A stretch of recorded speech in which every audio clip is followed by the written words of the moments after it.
Hello, everyone. Very nice to meet you. Welcome. Thank you so much for joining us. I haven't seen George in 6 years, I think.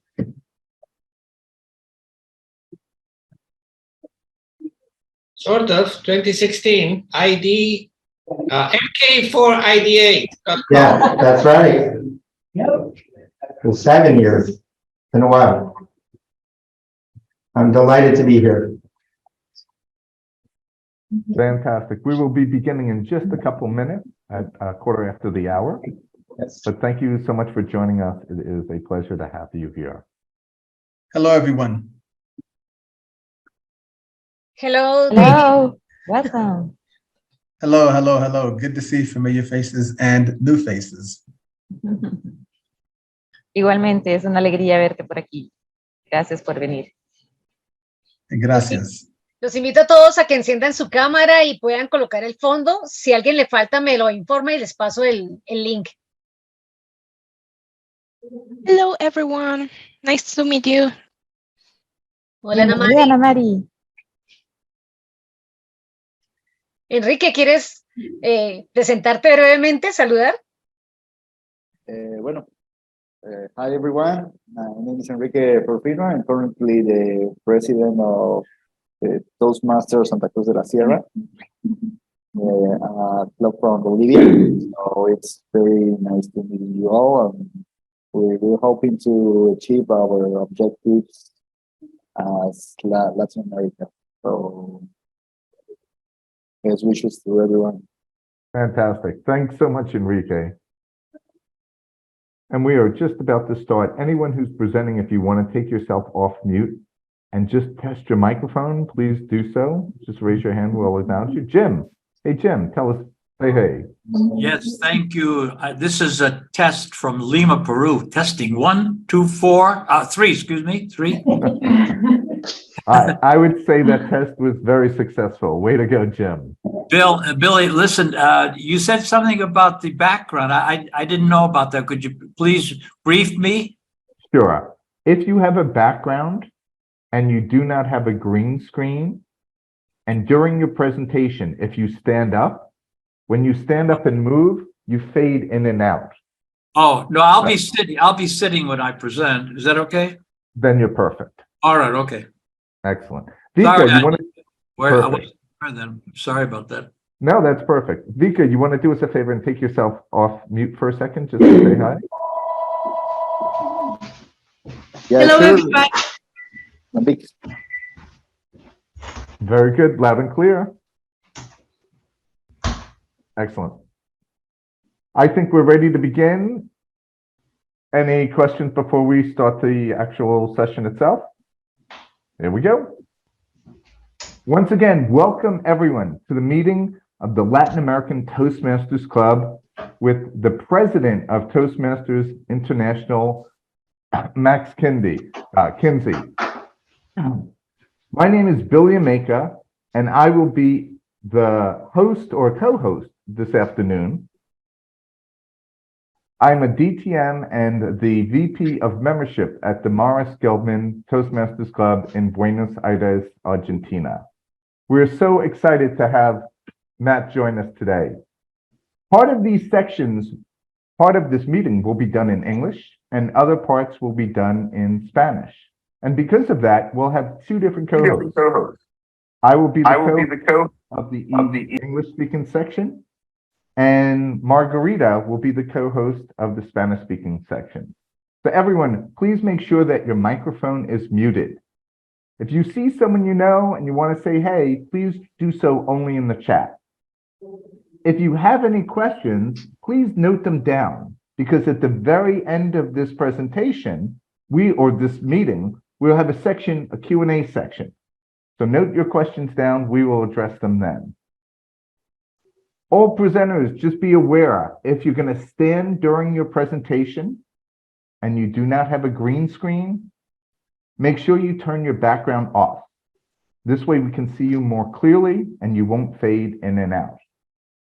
I'd like to ask my co-host, Margarita, to say something similar in Spanish. Please take it away, Margarita. Thanks, Billy. Como lo dijo Billy, bienvenidos todos a esta reunión de clubes de Latinoamérica con el presidente de Toastmasters Internacional, KINSEY. Mi nombre es Margarita Velázquez, soy de El Salvador y actualmente soy la vicepresidenta educativa del Club Toastmasters Latam con sede en Panamá. Mi anhelo es algún día tener clubes Toastmasters en mi país y espero que sea pronto. Seré uno de sus co-hosts esta noche. Dado que esta reunión tendrá sección en 2 idiomas, en inglés y en español, seré su coordinadora de habla hispana, mientras que Billy lo será en habla inglesa. Todos, por favor, asegúrense que su micrófono esté silenciado. Si ven a alguien que conocen y quieren saludarlo, ocupen la caja de texto. Si quieren dar un saludo en general a todo el grupo, son bienvenidos a hacerlos. Luego de la reunión habrá preguntas, una sección de preguntas y respuestas. Así que durante la reunión vayan anotando todo lo que quieran preguntar y podrán hacerlo al final a la persona a quien corresponde. Como recordatorio, si ustedes son oradores y van a dar su discurso en español y no tienen una pantalla verde, tienen que quitar el fondo para que ustedes puedan verse bien mientras estén parados. Si están sentados no hay ningún problema, ya que cuando se paren y estén alejados de la cámara, se van a desenfocar y pueden perderse en el fondo. La reunión comenzará en breve. Sean todos bienvenidos. Excellent. Thank you so much, Margarita. So this afternoon, we have an action-packed agenda. So what I'm going to do is I'll give you a quick overview of what we're going to cover. First, we will have 12 brief 2-minute long presentations from some of the clubs here in Latin America. If the speaker's presenting in English, I'll introduce them. If they're presenting in Spanish, Margarita will introduce them. Next, we'll start the formal section of the meeting.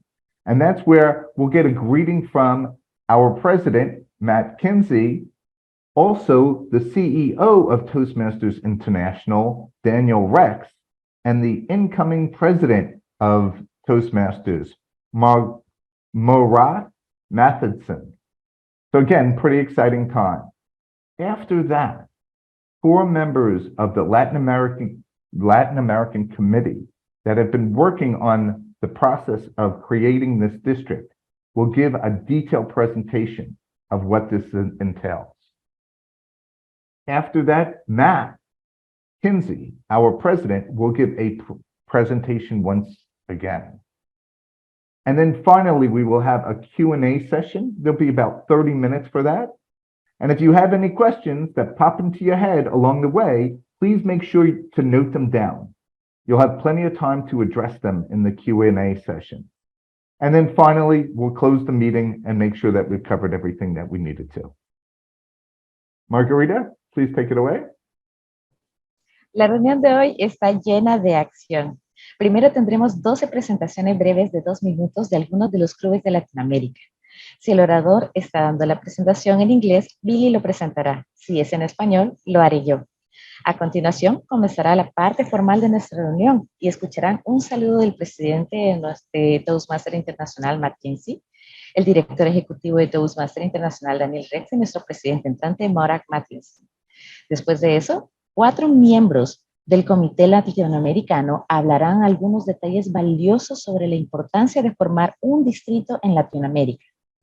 A continuación, KINSEY, nuestro actual presidente de Toastmasters Internacional, dará una presentación. Y por último, tendremos una sección de preguntas y respuestas de 30 minutos.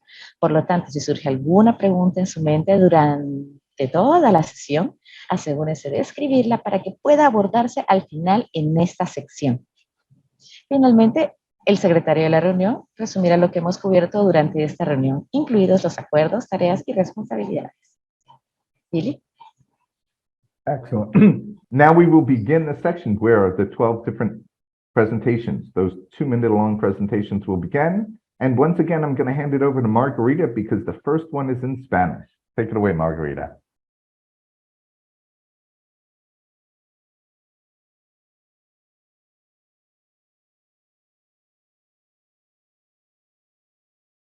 Oops, Margarita, you want to take yourself off mute, please? Thank you.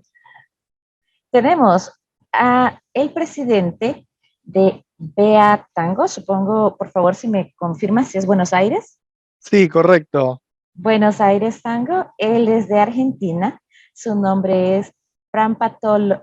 Patalagoiti. Patalagoiti, muchas gracias. Él es el presidente y de su club y viene con un speech que se llama Buenos Aires Tango is back. Adelante. Correcto. Bueno, soy el privilegiado primero en presentar. Primero que nada, buenas tardes a todos. Los saluda Francisco Patalagoiti, es mi nombre completo. Yo soy empleado de ExxonMobil, la compañía petrolera. Bueno, como podrán ver, somos un club que se reabrió este año, luego de una mala pasada, luego de la pandemia.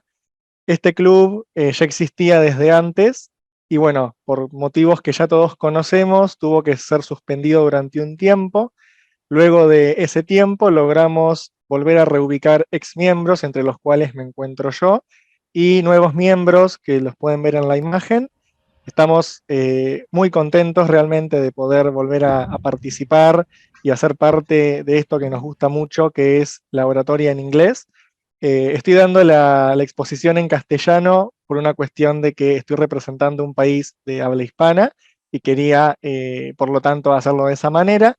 Pero bueno, nuestras sesiones, todas sin excepción, son en inglés, debido a que la compañía en la que trabajamos tiene como lenguaje principal el inglés. Y respondiendo un poco a la pregunta de qué es lo positivo, lo que podemos rescatar, está cargando la siguiente slide, creo que hemos tenido un montón de situaciones en las cuales intentar reforzar algunos conceptos como la colaboración, el compromiso, el liderazgo, el trabajo en equipo, que aparte son clave dentro de esta organización, se han visto de manera fundamental a lo largo del paso de cada miembro dentro del club.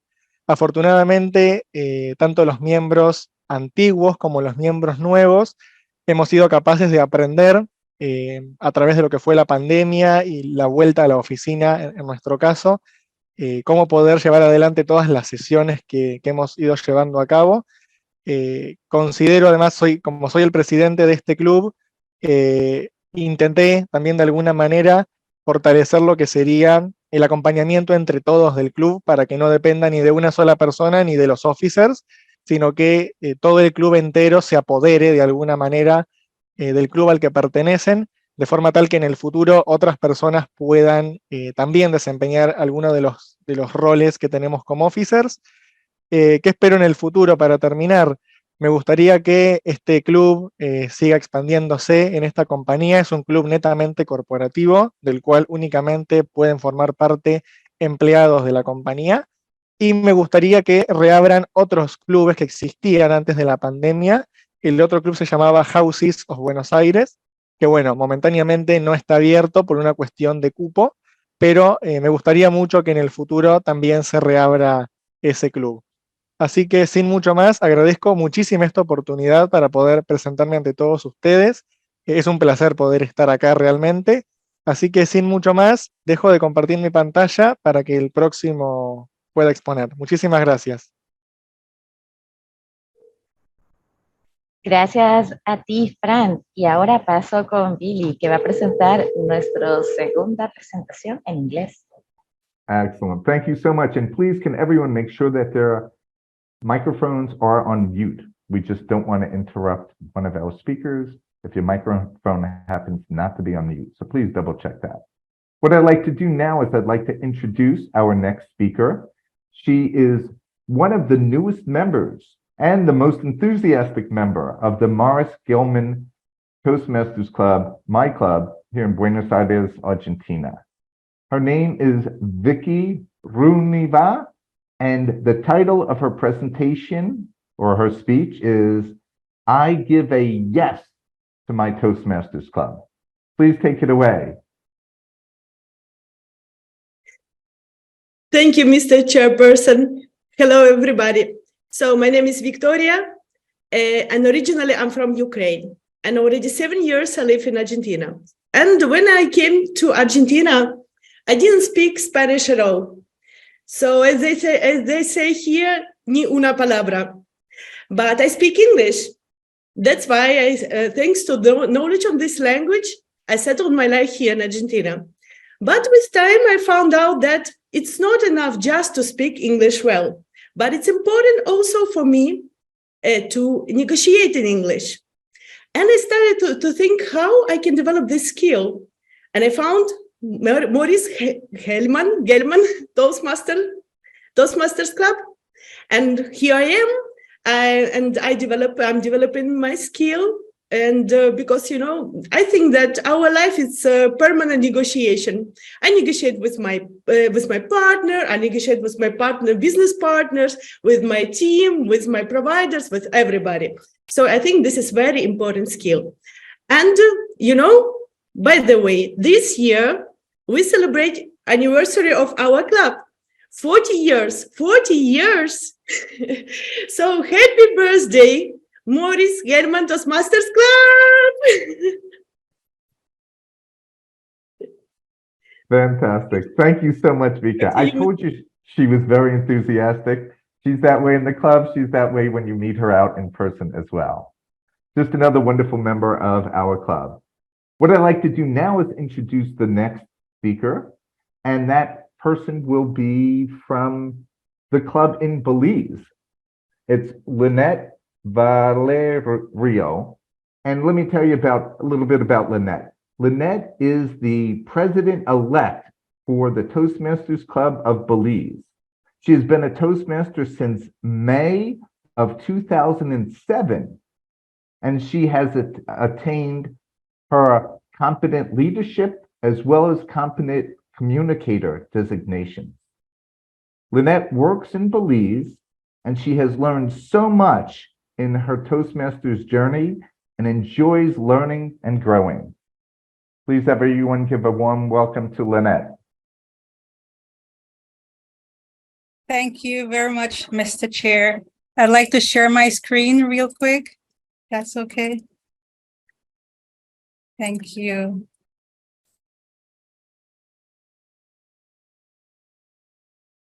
Okay, I'm gonna put this in presentation format.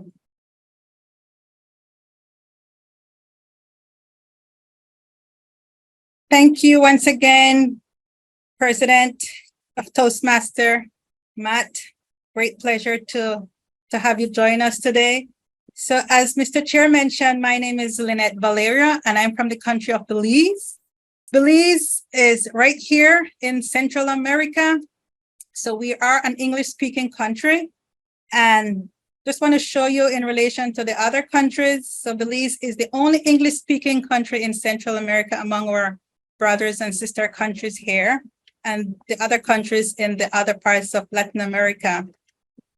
Our club is a unique club because we are a diverse culture. We have various colors of people. A lot of interracial marriages and relationships takes place. So our country is a melting pot of people.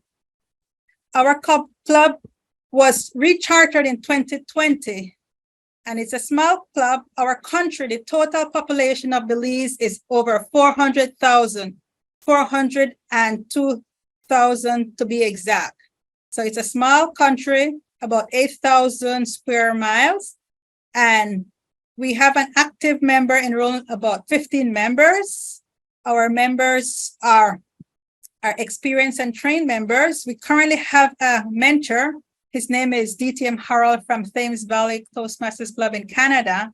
We meet every 2 weeks on Wednesdays, and we have been having consistent membership, and our members are totally engaged. All presentations are in English. As I mentioned, we are an English-speaking country.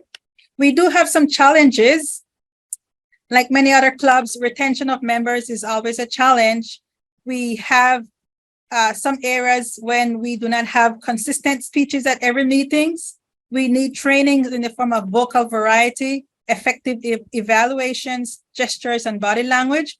And I also find that we lack networking with other neighboring clubs. And because of the limitations, we are unable to grow similar to other Toastmasters. So we cannot grow. And currently we are working on a current strategic plan. So for me, I have been a member of the Toastmasters Club since 2007, but because we are a small club, I have not had opportunities to grow. However, I have attended international conferences.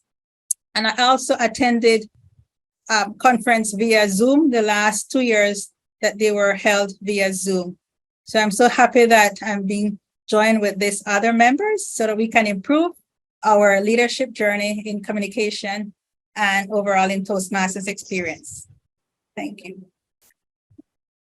Excellent. Thank you so much, Lynette. That was a wonderful presentation. We all learned a lot from that brief 2-minute presentation. Did a fantastic job. So now what we're going to do is we're going to travel from Belize to Bolivia. Everyone put your seatbelts on. We're heading to Bolivia now.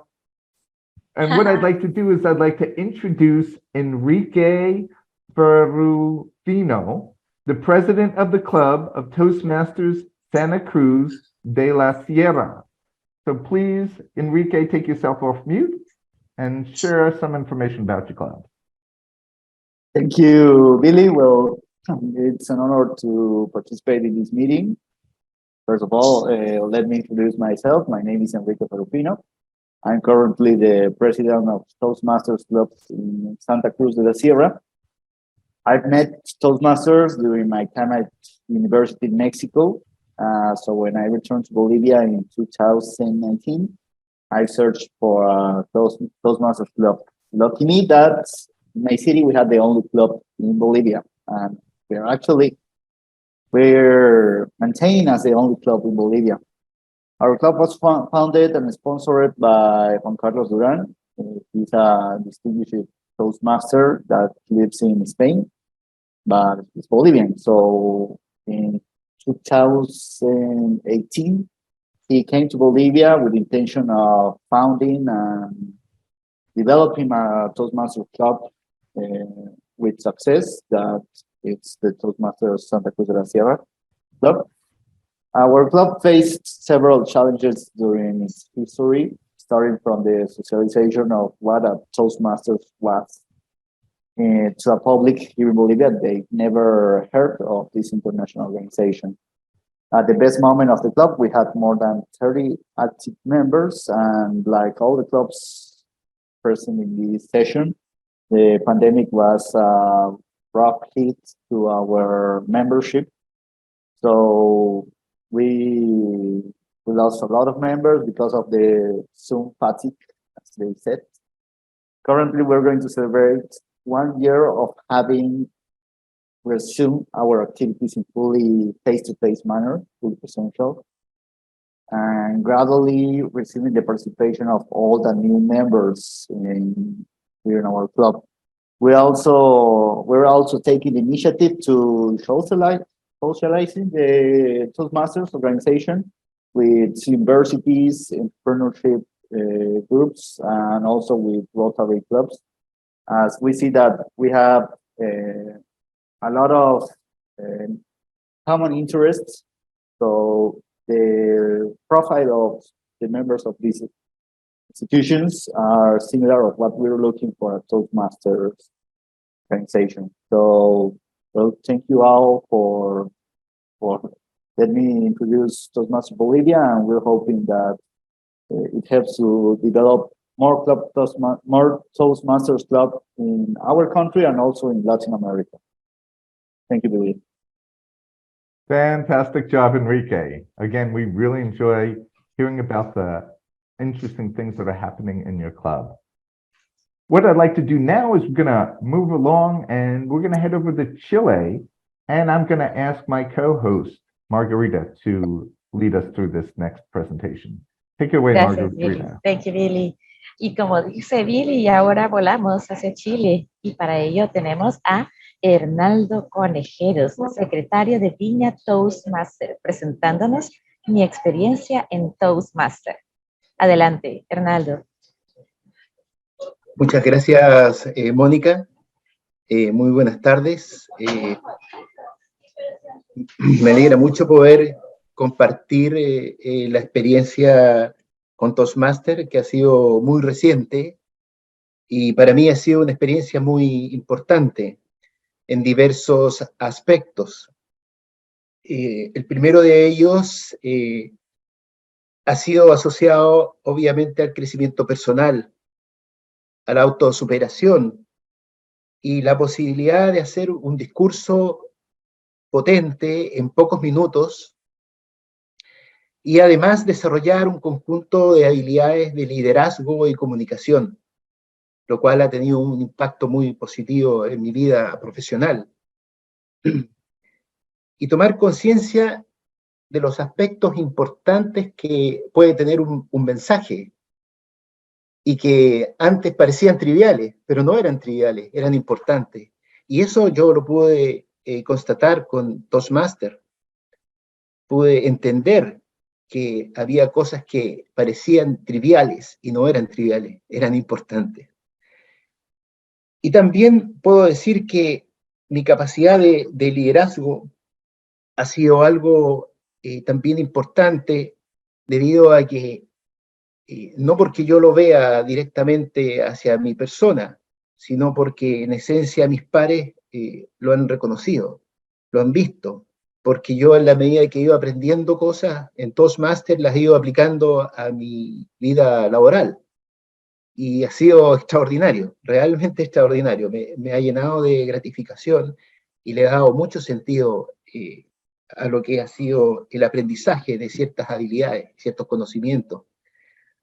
Pero quiero destacar otro aspecto que también ha sido importante en mi comunidad con la gente con la cual yo vivo. Yo soy presidente de una junta de vecinos y en las reuniones de las juntas de vecinos he ido aplicando algunas cosas que he ido aprendiendo. Y ha sido significativo, y eso quiero compartirlo con todos, el aumento de la productividad en estas reuniones. Porque de a poco hemos sido tan productivos que de reuniones que duraban un par de horas, 3 horas y que no se llegaba a ninguna parte, en 45 minutos hemos logrado hacer estas reuniones sociales que tienen que ver con los intereses de la comunidad, y la comunidad ha quedado muy contenta de que el tiempo se ocupe de una forma tan productiva. Y eso quiero destacar, porque cada uno ahora tiene una participación de valor con reglas simples y claras, y que ha impactado a la comunidad con la cual yo trabajo, sobre todo los fines de semana, digamos, es una actividad voluntaria, pero quiero decir que ha sido significativo, y creo que muchas de estas cosas se podrían llevar a otros aspectos de nuestro país, y que la productividad es algo que nos ha costado desarrollar en todo ámbito. Así que quiero agradecer, digamos, a Toastmasters la posibilidad de haber participado y haber conocido toda esta metodología. Muchas gracias, amigos. Muchas gracias a ti, Hernaldo, por todo lo que nos acabas de compartir, liderazgo, productividad, esta humildad de decir, estamos aprendiendo, seguimos desarrollándonos, el impacto que ha tenido en tu vida. Gracias por compartir. Y ahora viajamos a otro país. Vamos a Colombia y esta vez nos presenta Billy. Excellent. Thank you so much, Margarita. As Margarita mentioned, we now moved over to Colombia, and there are 2 different clubs in Colombia. And the first one, we are going to have David Ross Noe. He's the Vice President of Education of Toastmasters Bogota English Club. So he's going to give a little presentation, and the title of his presentation is What I Like About Toastmasters Bogota English Club. Take it away, David. Thank you very much, Mr. Chairperson. Hello, everyone. My name is David Ross Noe. I am the Vice President of Education for the Toastmasters Bogota English Club, and I enjoy the Toastmasters Bogota English Club for 3 main reasons. And number 1, there are many ways to benefit from Toastmasters, and being part of the club is a reminder of that. Number 2, I'm a big fan of cultural awareness, cultural sensitivity. And number 3, Toastmasters Bogota English Club helps me expand my network. Okay, let me elaborate briefly on each of these. Okay, number 1, what are some ways to benefit from Toastmasters? Okay, many members of the Toastmasters Bogota English Club are not native English speakers. They use Toastmasters to improve their public speaking skills and also improve their English speaking skills.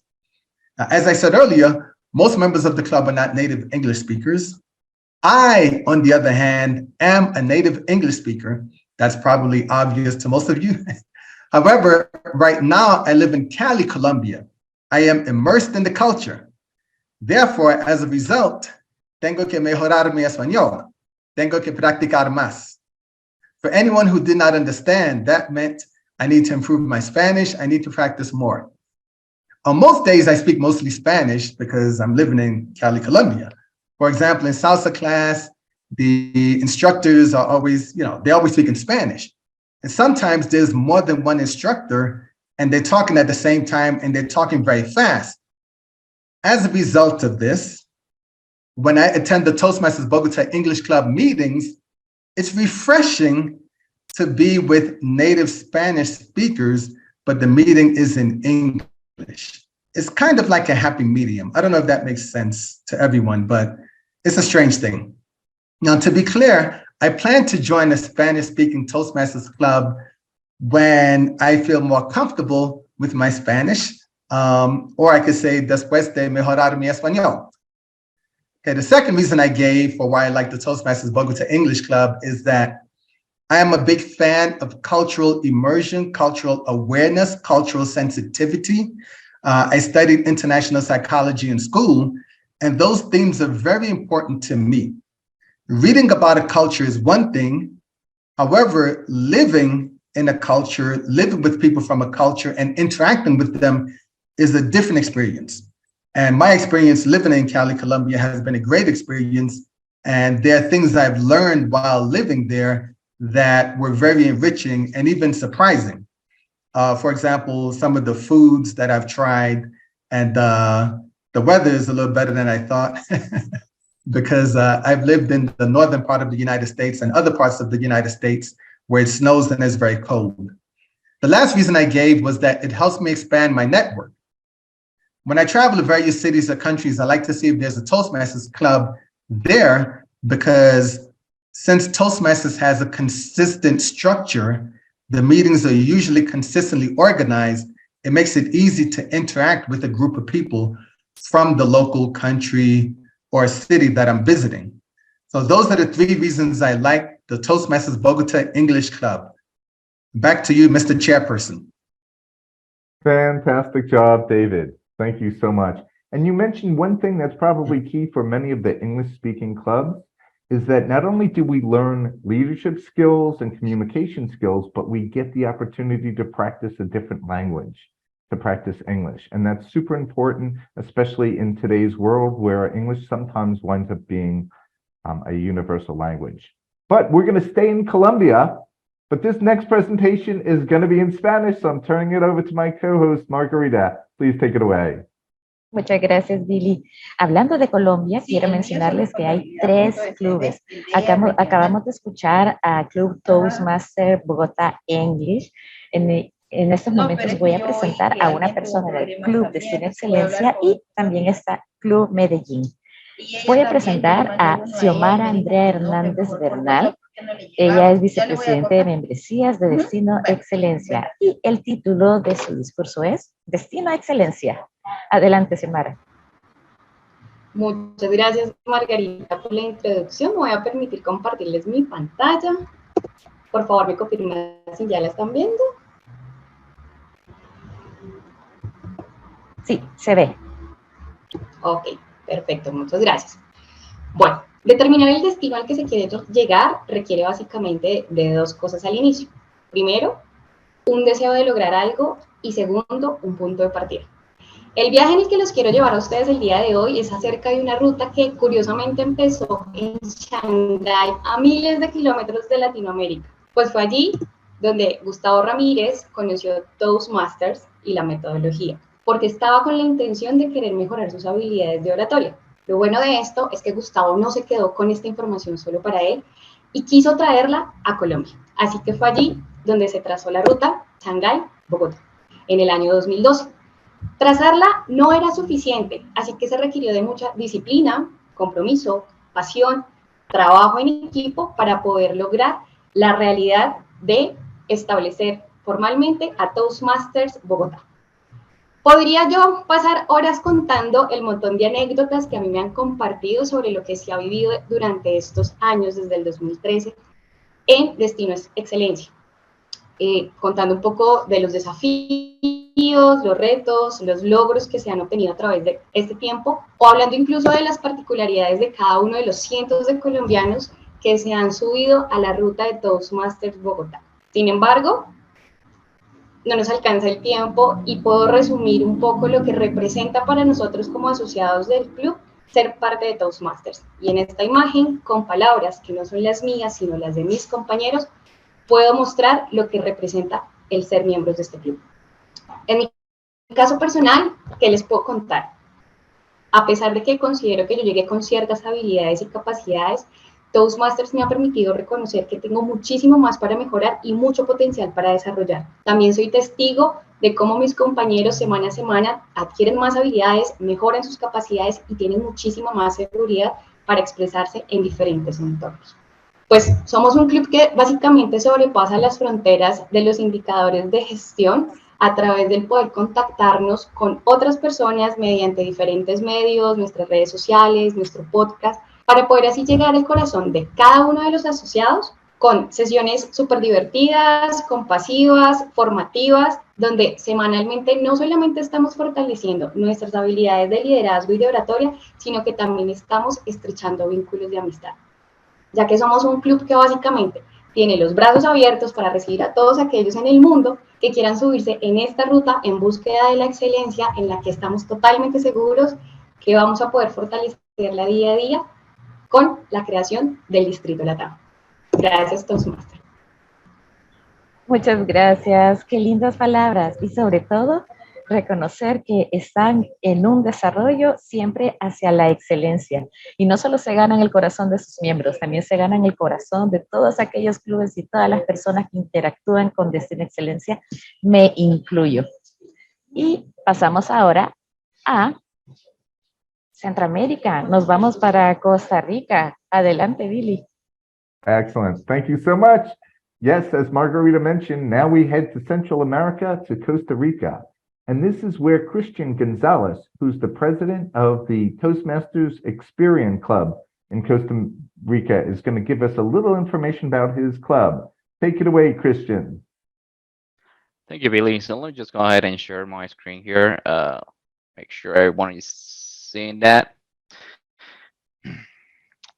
Okay, so hopefully everyone is seeing my screen right now. So, well, first of all, thank you all just to having me here and say hello to everyone, our Toastmaster fellows and Toastmaster well, executives. So, I'm going to talk about a little bit about our journey over here in Costa Rica. This club, this International Experience Club, has been for a while here in Experience. So all these started back in Chile when Experience was part of it. Then that got transformed in a way to Costa Rica now. So we have our headquarters. Let's say we have that in Costa Rica. Now we are, as I believe someone said before, we are a sponsored club. So we have that specific help for one of the big, one of the this big company, Experian, who can help us to get more benefits to their employees. So our goal here is for us to lead this club here in Costa Rica and help Costa Rica and Chile employees to get better into the speaking part of it, get better into their leadership skills, and of course kind of just get that networking going on as well, because it's very important in this kind of big companies just to have a couple of names whenever you need something from. So here we have a little picture about our Friday meetings. Right now these meetings are remote only. This kind of started as a remote since it was two countries in just one. Now we're going to start doing this hopefully next month in on-site meetings. So our goal here is kind of just get that ball rolling, get people involved, get people try to get into the office and practice their speeches. And with that said, we have been creating a great environment for everyone here in Costa Rica and the experience to join to our club. As you can see here in the picture, we have an active response from our team. And basically our goal here is just to use Toastmaster as a tool to improve the employees that we have and experience in Costa Rica and Chile. So thank you for your time, everyone. I really hope we can get our goals and objectives for this year and move forward. I really hope that. And reach out if you need something. We are kind of just a little small group, a little more small people. I mean, small group of people over here working towards a goal as well. So I really hope you have a great rest of your day. And yeah, let's move on with the next speaker then. Excellent. Thank you so much, Christian, for that wonderful presentation. And you highlighted something that's very important. In many corporate clubs, this is a great way of networking because you're giving speeches about maybe things you're doing, and then you'll meet people from other parts of the company that maybe you'd never met before. It's also a way of growing your career. People will be impressed with your skills and look at you to maybe take a different path in your career, another step up the ladder. Fantastic job. What I'd like to do now is hand it back over to Margarita, the co-chair. We're going to stay in Central America, but we're going to head over to Panama. Take it away, Margarita. Gracias, Billy. Sí, nos movemos un par de países y vamos a Panamá, donde nuestra compañera Ana Mari Solano, que es secretaria de Toastmasters Latam y que ha ganado el tercer lugar del concurso de improvisados latinoamericano en el 2022, nos viene a hablar sobre el camino a la diversidad latinoamericana. Adelante, Ana Mari. Feliz tarde a todos, un gustazo estar aquí con ustedes. Pues como bien lo ha dicho mi compañera Margarita, pues Toastmasters Latam nació en pandemia enfocados a la diversidad multicultural, no solamente de ser diversos en Panamá, sino expandirnos desde países desde el Ecuador hasta países hasta El Salvador. Tenemos miembros de Colombia, Guatemala, Venezuela, y pues somos un club virtual que tenemos el piloto este año de también ser un club que se pueden dar algunas participaciones en inglés. También tratamos de hacer una vez al mes por lo menos una sesión híbrida, compartiendo con otros clubes, y esto nos ayuda a compartir y también a diversificar esa cultura, compartir formas de hacer las cosas y mejorar. En estos 3 años que llevamos de formación, hemos mejorado administrativamente año tras año, y eso se ve en la evolución de nuestros miembros, y cada vez seguimos creciendo y expandiendo estos lazos de amistad a nivel de la región. Contenta de estar aquí, le paso la palabra a Margarita. Gracias, Ana Mari, por tus palabras. Así es, Club Toastmasters Latam se caracteriza por su multiculturalidad debido a que somos de diversos países y al cual estoy muy orgullosa de pertenecer. Paso contigo, Billy. ¿Cuál es nuestro siguiente país? Excellent. Thank you so much, Margarita. Now we head over to Peru. And we have, everyone, can you please double check to make sure that you're on mute? Thank you very much. Next, we head over to Peru, where James Plunkett is going to tell us some story because he's been involved in Toastmasters since, are you ready? 1958. He was past president, he was a secretary, he was married to a Toastmaster, he had a role of a secretary, you name it, he's done it. So his presentation is called Opening Doors from Lima Toastmasters. Please take it away, James. Hey, I've got good news for you. I'm still married to a Toastmaster. Of course, she's kind of had to retire from the active duty, but she still has a spirit behind her. She was born and raised in Beijing. And I met her in Lima Toastmasters Club of all places. I mean, a restaurant, a bar or something like that, or even a chifa, a Chinese restaurant, but in a Toastmasters Club? Well, that's the way it worked, and it has worked out quite well, as a matter of fact. Well, anyhow, first of all, I want to welcome Matt and his beautiful wife. And the more I read about their history, the more excited I get and inspired, I'll tell you right now, because it's just amazing. Because we have a lot in common, too. He doesn't know this yet, but hey, we're both Toastmasters. Huh? And we both held president positions in the club. And not only that, but we are both musicians. Yep, I play the piano and I sing and all that stuff too. And so it's just amazing what we have in common. So, I mean, if he ever wants to take a real rest, a good vacation or something, and wants somebody to replace him, he knows that I'm always available, okay? But seriously, ladies and gentlemen, Toastmasters for me has been a blessing. And I thought I could speak for 20 minutes. Now they tell me it's only 2. But anyhow, one of the most outstanding examples of my Toastmasters career was back in 1970 something, 77, I think it was. A guy called David Rockefeller came to Lima. You've heard of him, you know, Rockefeller Center and all that stuff. Okay. Anyhow, David Rockefeller came to Lima because Peru was in crisis. We had a super situation. We had an inflation you wouldn't believe. And we even came out with a new currency called the Inti instead of the sol. We've had the sol for years, no? So they changed the currency, think that might solve the problem. It didn't. So Rockefeller came to Lima, and I was very active in the American Chamber of Commerce at the time. And we decided to invite him as our guest of honor for the monthly luncheon. And there were about 200 people there. And just before the luncheon, one of the directors of the chamber comes over. He said, "Hey, Jim, you know, the guy who was supposed to introduce our guest today, he couldn't make it. You belong to that Toastmasters Club, don't you?" I said, "Yeah, as a matter of fact. Hey, could you get up on the stage and introduce this guy for us?"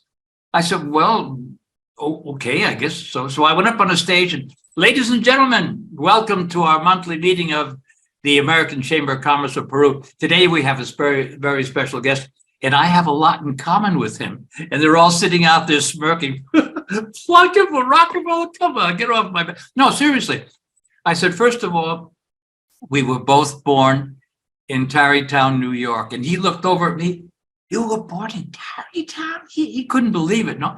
And I said, and second of all, you know, we're both very concerned about the big, serious problem in Peru at this moment. It's very, that's why he's come down here, and that's where I might have to leave. And I said, in third place, I said, we're both multimillionaires. The only difference is that I have my millions in intis, and they all laughed, you know, because the inti wasn't worth anything, you know. So as a result of that little experience I had at that luncheon, being asked as a Toastmaster to introduce this guy, the offers started rolling in.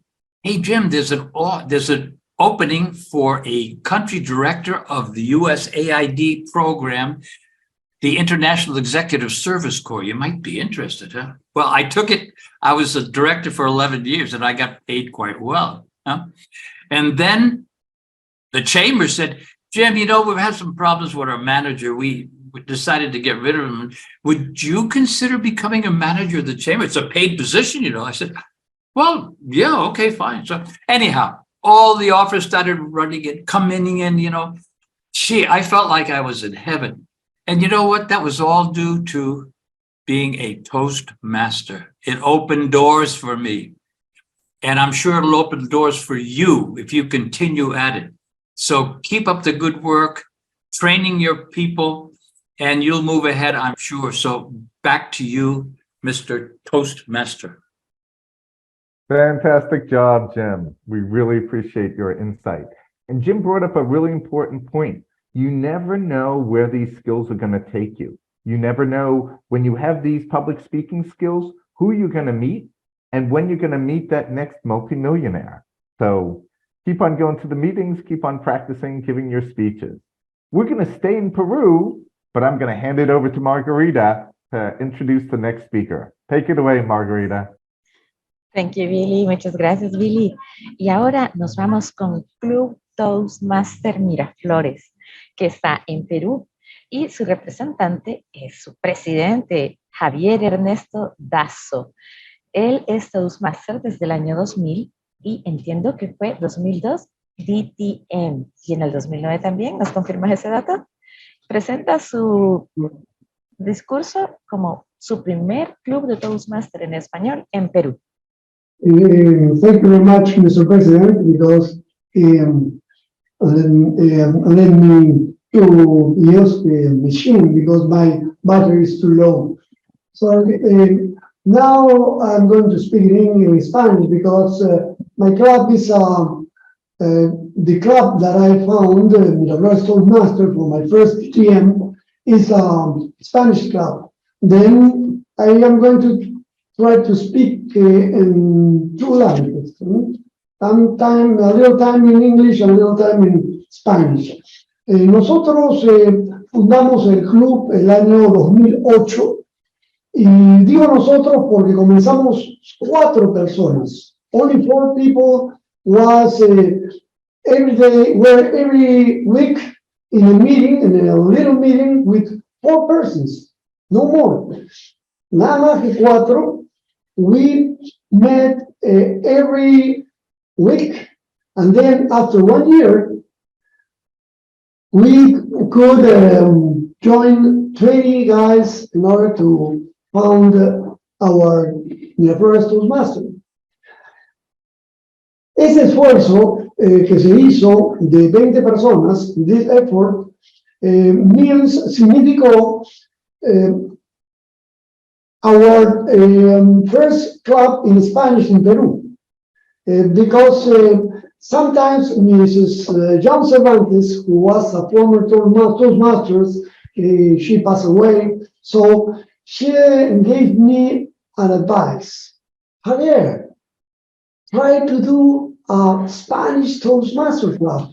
And then I catch the idea.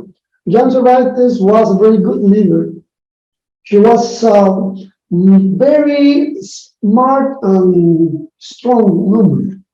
And then I learned a lot of from them, from Jim Blanket, from Carlos Millones, and different friends around here in Lima Toastmaster. And then I found Miraflores Toastmaster, and after a few times, somebody asked me about Toastmaster. And he was a cousin who wanted to build a Toastmaster in Casuarinas College. And then I helped him in order to build a club, and then I found the second club in Toastmaster in Peru in Spanish and English.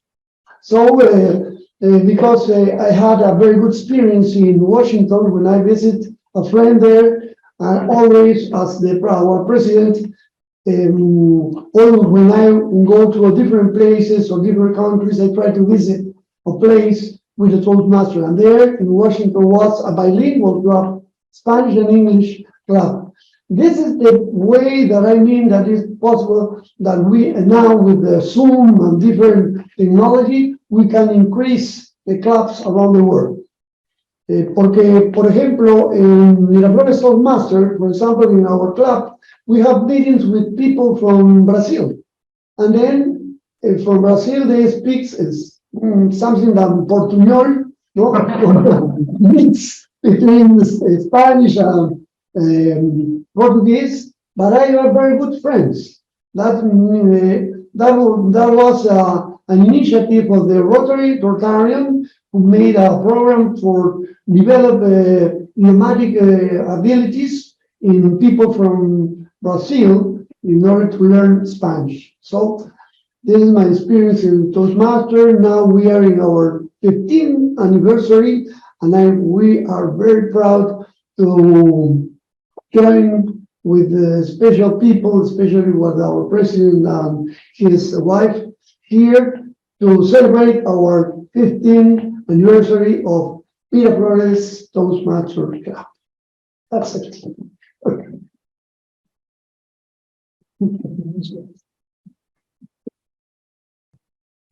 Muchísimas gracias por todas esas palabras, Javier. Gracias por toda la experiencia y por darnos esa combinación de idiomas en un solo discurso. Es a lo que aspiramos muchos por aquí. Y vamos a continuar con el último, pero no menos importante. Vamos a recibir a Julio de León. Él es de Guatemala. Y realmente es un proyecto que va a ser un nuevo club de Guatemala próximamente. Eso ya está casi 50%, 90% decidido. Y nos habla Julio, que es un ser humano que intenta vivir su vida a plenitud. Agradecido con Dios por brindarle 27 años de feliz matrimonio y 2 hijos insuperables, cree firmemente que la capacitación y la formación son la clave para alcanzar el máximo potencial de las personas. Y por ello, su empresa se dedica a la capacitación profesional. Julio visualiza a los profesionales que forma como ciudadanos integrales, desarrollando oportunidades de negocio en donde la confianza y la comunicación son la base. Congruente con ese propósito, se ha planteado conjunto con otros 2 amigos el reto de crear el primer club Toastmaster en Guatemala. Y presento a Julio de León con su discurso que tiene por título Forjando líderes, un discurso a la vez. Adelante, Julio. Todas las cosas se crean 2 veces. Una vez en la mente y otra vez en el mundo físico. Así nos lo dice Stephen Covey en el clásico de administración, Los 7 hábitos de las personas altamente efectivas. Y así estamos en Guatemala, emocionados, porque visualizamos un club que emerge de esas ruinas ancestrales que dejaron los mayas acá, del templo de Tikal 1, de Tikal 4, del Gran Jaguar, y así como otras ruinas que pueden estar en Latinoamérica, como las grandes de Machu Picchu o las mexicanas. Así surge el deseo de crear algo nuevo, de crear algo que vaya a ayudar a nuestra sociedad, a nuestro país. Quiero invitarlos a nuestra primera sesión oficial, que se llevará a cabo en agosto de 2023. Nuestro club, Club GT La Asunción. ¡Ey, momento! Creo que me adelanté mucho. Si el club ni siquiera está formado, apenas vamos a tener nuestra primera sesión piloto este jueves que viene. ¿Cómo es que estás invitando a la sesión inaugural si no has tenido tu primera sesión piloto? ¿Qué creen? Así son los líderes. Los líderes ven el futuro, sueñan, y a pesar de esos sueños, se quedan cortos. ¿Cómo no vamos nosotros a soñar si tenemos todo el acompañamiento de los líderes de Latam para poder fundar este club? Por supuesto que lo vamos a poder hacer. Me emociona mucho poder pensar que vamos a tener un club en Guatemala porque es importante contar con herramientas como Toastmasters. Además, tomando otro gran pensador de nuestra época, un filósofo, San José María Escrivá, él decía, deja de festejar eso de estar poniendo primeras piedras. Mejor concéntrate y festeja cuando estés colocando la última piedra. Por eso me mantengo firme. Los invito a nuestra primera sesión oficial cuando ya seamos un club Toastmasters, Club GT La Asunción. No se les olvide el nombre. Guarden la fecha, por favor. Además, creo que agosto 2023 va a ser interesante porque estamos en Guatemala. Guatemala de la Asunción fue fundada un 22 de noviembre del año 1776, si no me falla la memoria. En agosto es nuestra feria patronal. Estaremos celebrando 247 años de fundación y el nacimiento de nuestro primer club Toastmasters. Espero que nos puedan acompañar virtualmente. Ahora, si se animan a venir a Guatemala, serán bienvenidos y compartiremos con ustedes las bellezas de mi bello país de la eterna primavera. Veo un club donde se forjan los líderes de Guatemala, hombres y mujeres de bien que van a cambiar el país, pero lo van a cambiar con la mejor arma que puede tener el ser humano, palabra hablada. Compartiendo ideas, debatiendo, entendiéndose en discursos fructíferos, en discursos que vale la pena escuchar una y otra vez. Y eso es Toastmasters, de eso se trata. ¿Soñamos en grande? Sí. Soñamos con nuestro distrito LATAM, por supuesto que sí. Soñamos donde podamos compartir bajo una sola bandera, la bandera Toastmasters. Como le escuché alguna vez a un gran orador decir, el sueño en las nubes, sí, pero los pies firmes en la tierra con pasos sólidos. Así va a ser nuestro club. Ya lo veo, ya lo puedo percibir. Es más, hasta siento la fragancia del hotel para tener la primera reunión. Somos jugadores de mentalidad infinita, en un juego infinito. Y es Simon Sinek. Sí, sabemos que hay metas parciales, sabemos que debemos ir grada a gradita. La primera gradita, nuestro club. Segunda gradita, el distrito Toastmaster Latam. Vamos, juntos lo podemos hacer. Gracias, Mr. President, por estar con nosotros y apoyarnos en esta iniciativa. Por acá los esperamos en agosto en el país de la eterna primavera. Muchas gracias, Madame Toastmaster. Te devuelvo la palabra. Muchas gracias, Julio. Como siempre, son inolvidables tus discursos. Gracias por compartirnos esa pasión, esa emoción, el olor al hotel. Ya todos lo podemos sentir aquí también contigo. Y como esto es en vivo, pueden pasar cosas, pueden pasar cambios de último momento. Y es así como quiero darle la bienvenida a Carolina Mantilla, que ella es de Club Toastmaster Ecuador.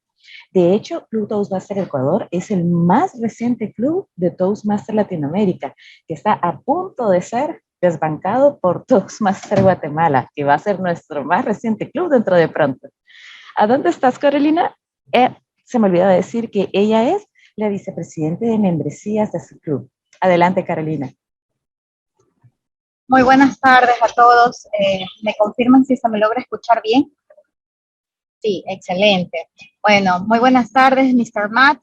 Es un gusto para mí estar en representación de todos los compañeros quienes conformamos el Club de Toastmaster Ecuador. Y pues como lo acabó de mencionar nuestra querida Margarita, pues hasta el momento somos el club más joven y sentimos el orgullo de ser el primer club del Ecuador, ¿ya? Y lógicamente todos tenemos el pensar y tenemos la meta, el deseo de ir por más. Realmente durante este año, justo hasta hace pocos minutos, nuestra querida Mónica nos ayudaba a recordar de que el 16 de mayo fue nuestra primera sesión de Toastmaster, el 16 de mayo del año pasado. Entonces, cumplimos un añito hace poco, ¿ya? Entonces, y pues, realmente es un orgullo de pertenecer al club. Aún recuerdo la primera vez cuando yo ingresé y tenía cierto temor al hablar en público y pues tenía muchas muletillas. Puedo decir realmente, hablando por mi experiencia personal, y estoy muy segura que hablo también por la experiencia de mis demás compañeros del club, que Toastmaster nos ha dado mucho aporte en la parte personal, ¿ya? Porque nos ha fundamentado mucho, nos hemos comentado, hemos desarrollado más habilidades de liderazgo.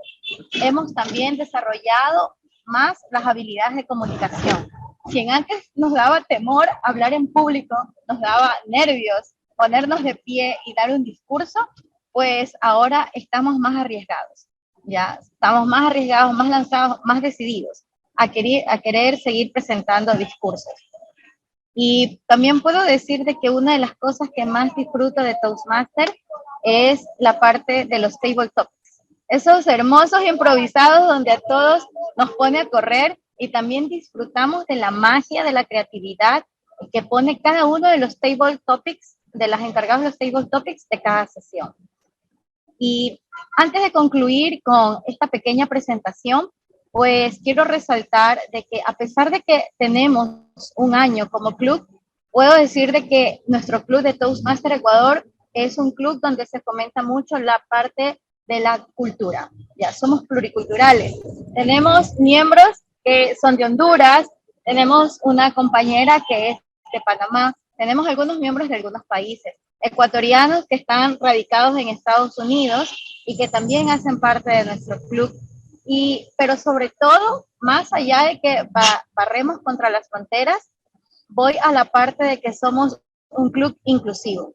2 de nuestros miembros son personas no videntes y sin embargo qué manera, qué potencial tiene para desarrollar sus habilidades dentro de cada una de las sesiones de Toastmasters.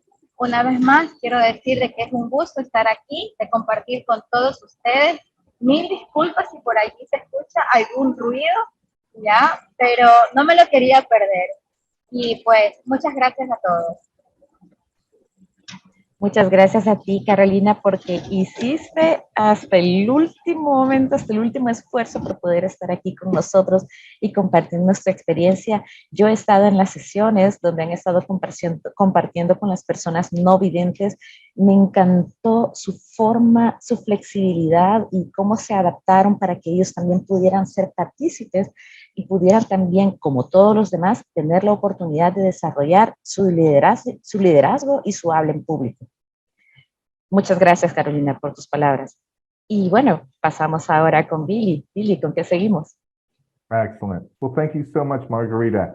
And thank you, everyone, for sharing your experiences at the various clubs. What you will have noticed is that there are many different types of clubs and flavors of clubs here in Latin America. And I think that those 2-minute presentations really gave everyone a sense of who we are, the different types of people, the different types of clubs. Some are related to companies and some are related to community.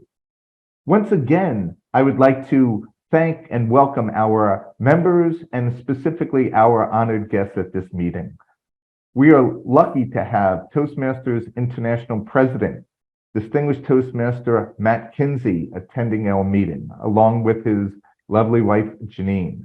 And also a warm welcome to the CEO of Toastmasters International, also a distinguished Toastmaster, Daniel Rex. And then we'd also like to give a warm welcome to the President-elect of Toastmasters International, a DTM herself, Margaret Matheson. We are so honored to have all of you attending our meeting.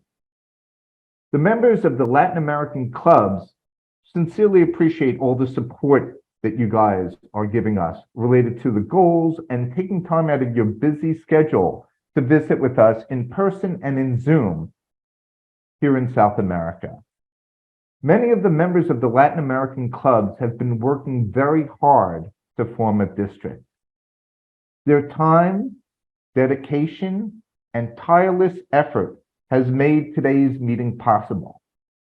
I would like to mention just some of the names of the Toastmasters who helped plan, organize, and execute this event.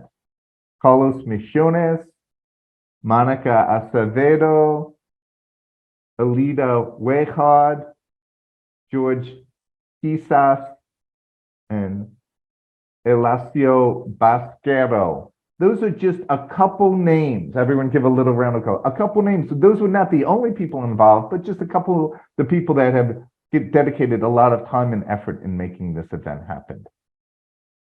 What I'd like to do next is I'd like to invite our special guest, President of Toastmasters International, Matt KINSEY, to greet our members. Matt is an IT professional with over 30 years of experience, and he has his intense focus on providing high quality, exceptional customer service, and creating creative solutions. And he's demonstrating and excelling those skills as president of Toastmasters International. Take it away, Matt. Gracias, Kelly. Compartiré algunas palabras en español. Estoy encantado de estar aquí con ustedes para compartir una visión de un distrito nuevo en América del Sur y Central. Y hablaré en inglés por el resto de la reunión. I am delighted to be here. It is an honor to meet all of you.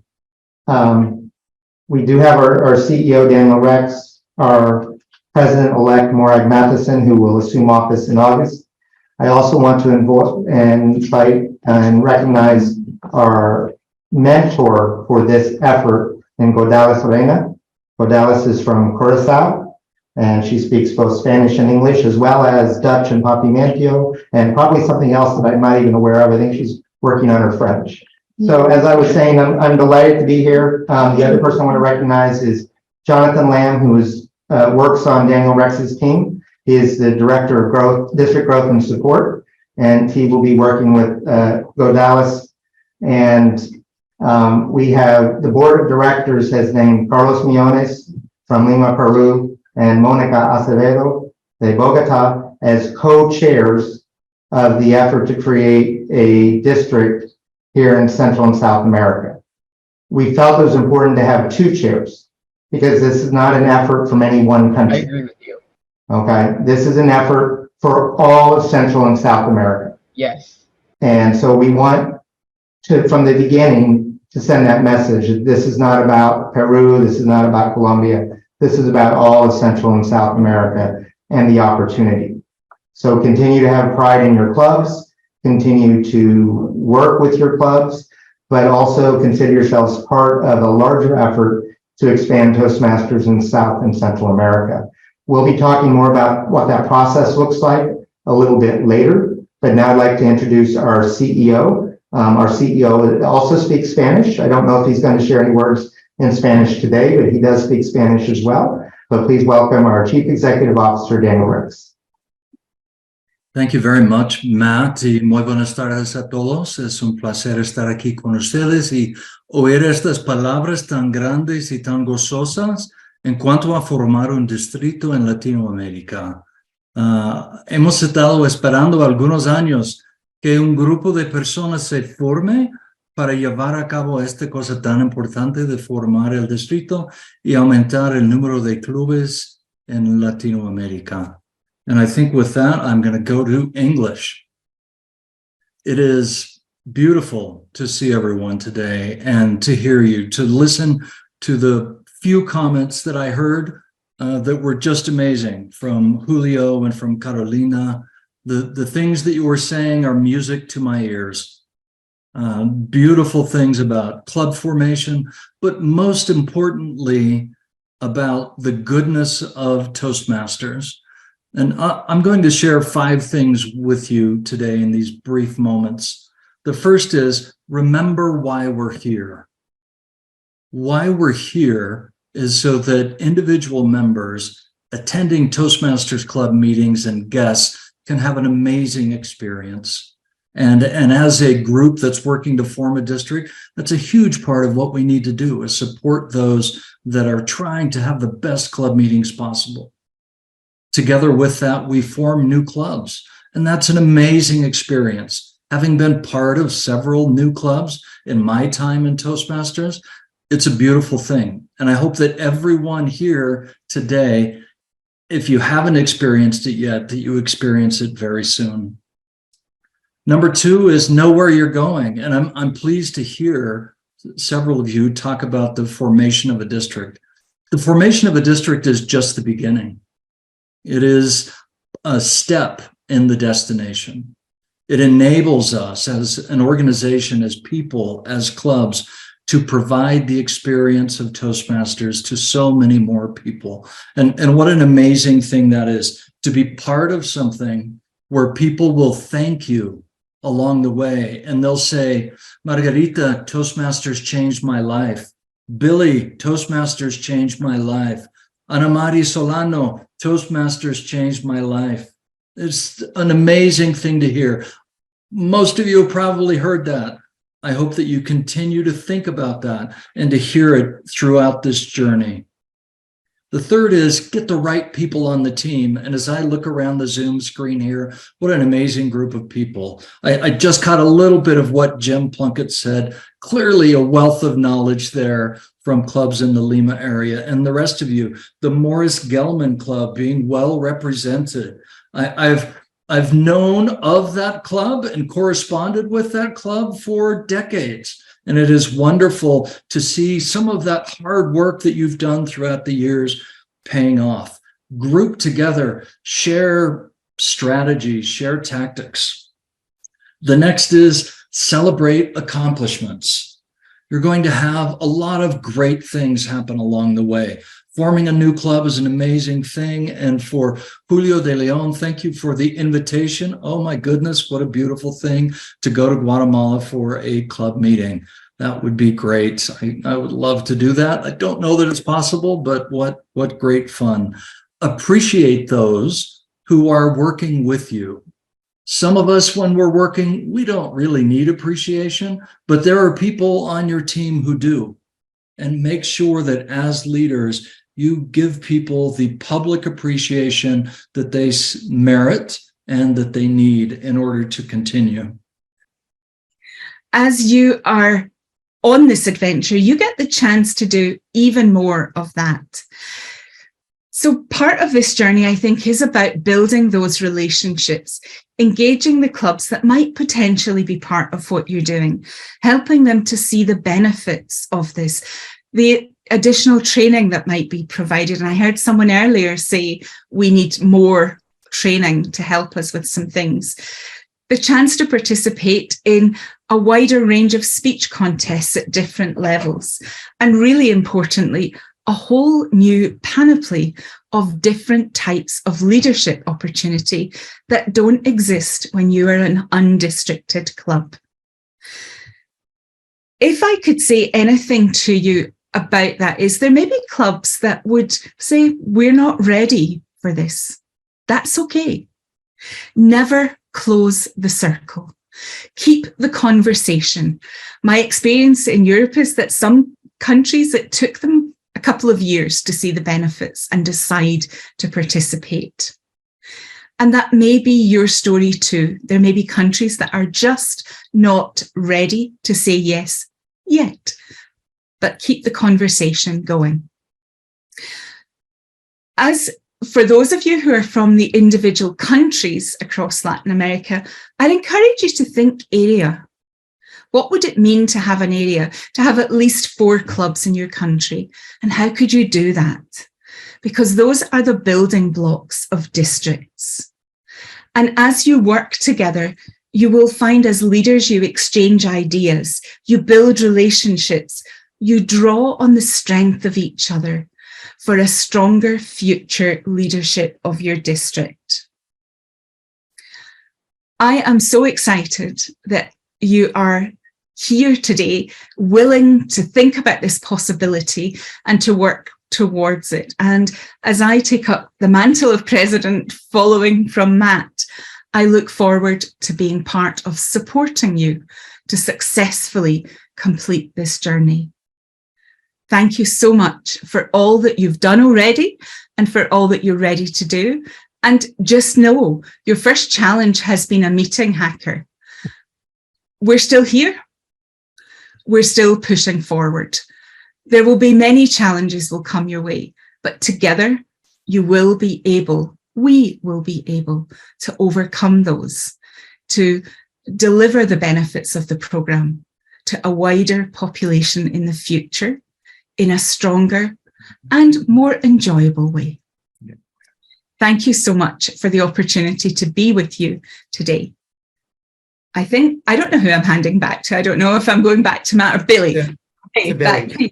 Thank you, I can Billy. take it from here. Well, thank you so much. That was a wonderful presentation. And I really do want to give a sincere, warm thank you and welcome to the executive team from Toastmasters International. It really does warm our hearts to have you here. We had that little problem with the spammer, but we got through it, like you said. And again, we really appreciate your presence and help as we move forward to accomplish these wonderful goals we have in mind. Speaking of that, what I'd like to do now is introduce 4 members of the team from Latin America that have been working diligently to try to figure out what we can do to form a district down here. So I'm going to ask Monica Acevedo, Elida Huenyard, George Quizas, and Alacio Basquero to present what we've done and what we're looking for. Please take it away.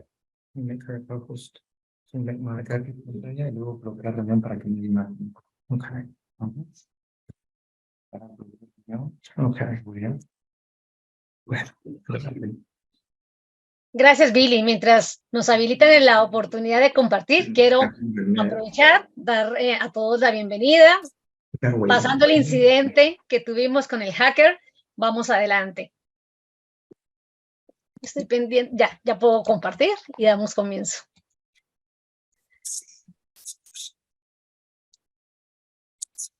La mejor forma de predecir el futuro es creándolo mediante el cambio, según Peter Drucker.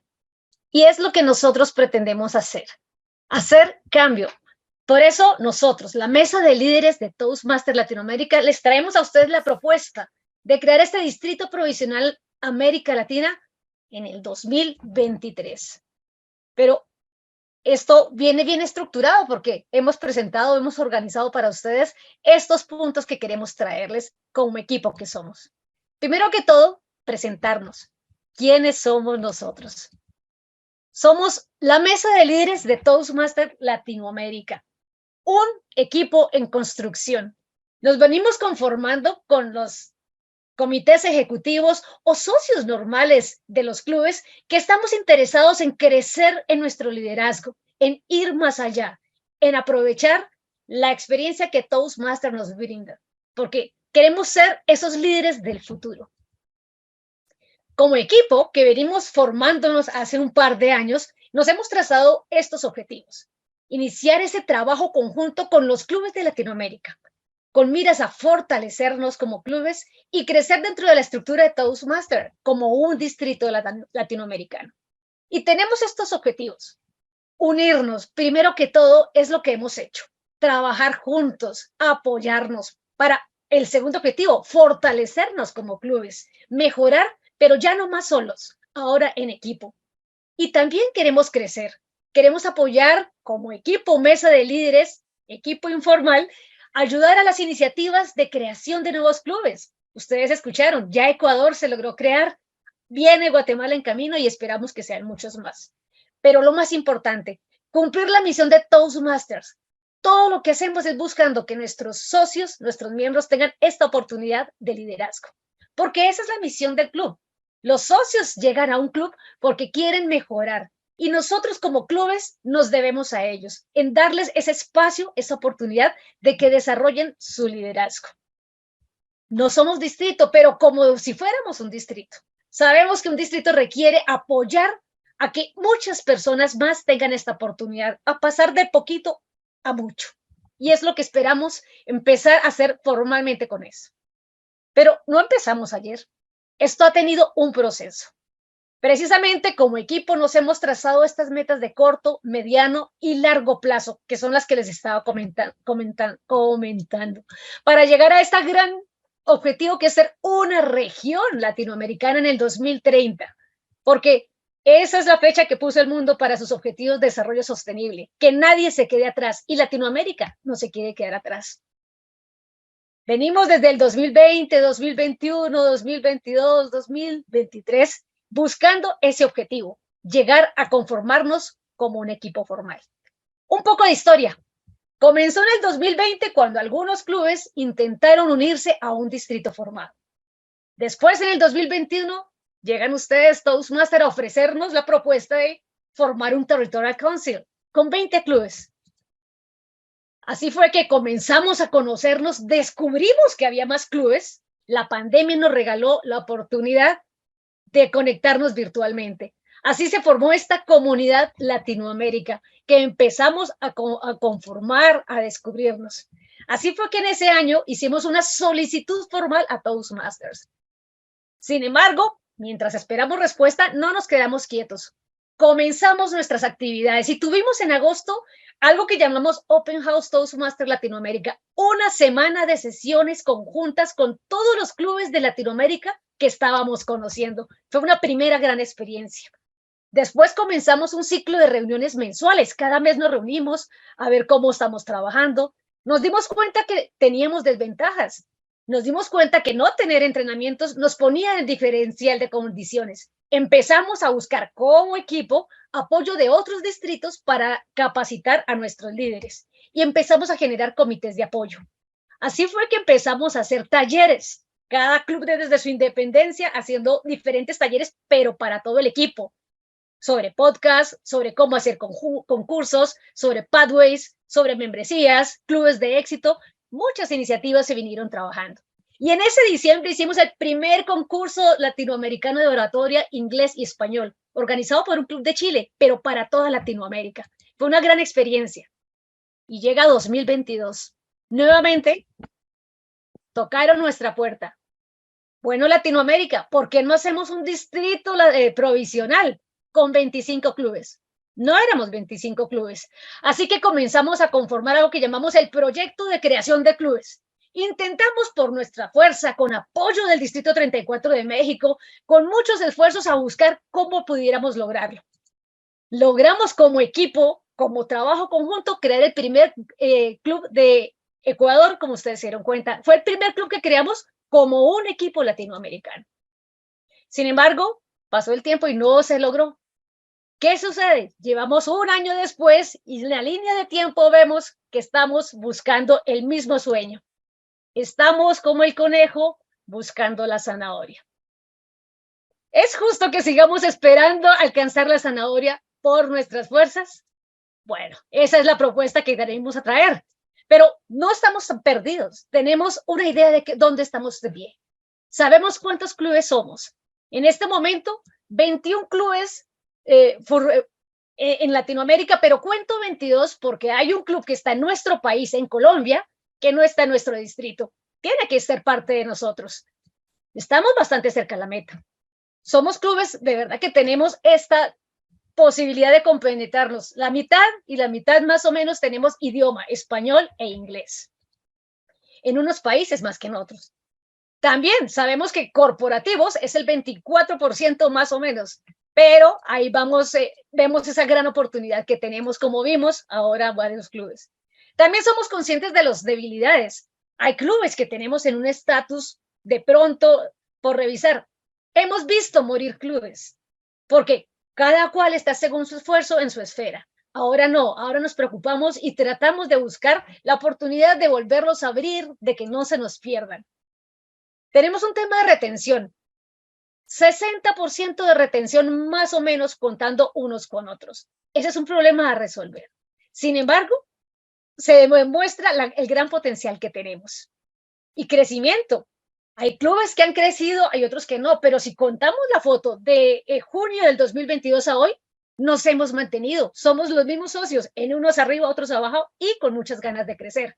Y si miramos la historia, seguimos siendo más o menos el mismo número de clubes. No hemos decrecido y solos hemos logrado sostenernos. Y solos, pero de alguna manera por las casualidades. Lo ideal es que esto fuera una estrategia organizada, orquestada y no simplemente caminar sobre la cuerda floja. También andamos muy pendientes de cómo estamos en la calidad de nuestros clubes. Estamos haciendo seguimiento del programa del Club Distinguido y animándonos unos a otros a alcanzar nuestras metas, viendo dónde hay diferencias. Por eso quiero hablar de nuestras fortalezas. Somos un equipo que se ha venido conformando y lo que más importante tenemos hoy en día es el potencial. No es lo que se ve por encima, es lo que está por debajo. Ustedes ven, pareciera ser 20 clubes poca cosa, pero no hay que mirar los clubes que están existiendo. Hay que mirar el gran potencial que tiene Latinoamérica para llegar a ser el gran distrito, la gran región que podemos llegar a ser. Una gran fortaleza, nos comunicamos. Hoy en día logramos tener una gran participación de pitch de todos los clubes porque ya nos hablamos y nos decimos, oye, va a venir el presidente, ¿vas a venir a presentarte? Y ustedes vieron que tuvimos una gran representación. Estamos unidos como equipo. Y hay nuevos liderazgos. Contamos en nuestras filas con socios que se han formado en otros distritos, que han aprendido de Toastmasters y vienen acá a apoyarnos para crecer. No estamos como estábamos hace 2 años. Hoy estamos mucho más maduros. Sin embargo, tenemos retos. Obvio, la gran rotación. Los socios se nos van. Cada renovación, cuando estamos logrando el objetivo, se nos va el 40% de los socios. Ya vieron ustedes, nuestra retención está así. ¿Qué sucede? Pues ahí estamos trabajando. Pero ¿qué estamos notando?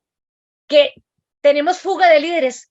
Muchos que vienen con la ilusión encuentran que no tener distrito, pues me hace y me limita en mis oportunidades. No puedo participar en un concurso, no puedo crecer más allá de ser presidente, y he visto en este equipo de mesa de líderes irse a muchos líderes que estaban dispuestos a darlo todo, pero dijeron, esta no es mi batalla, tengo otras cosas en mis prioridades, y se nos han ido.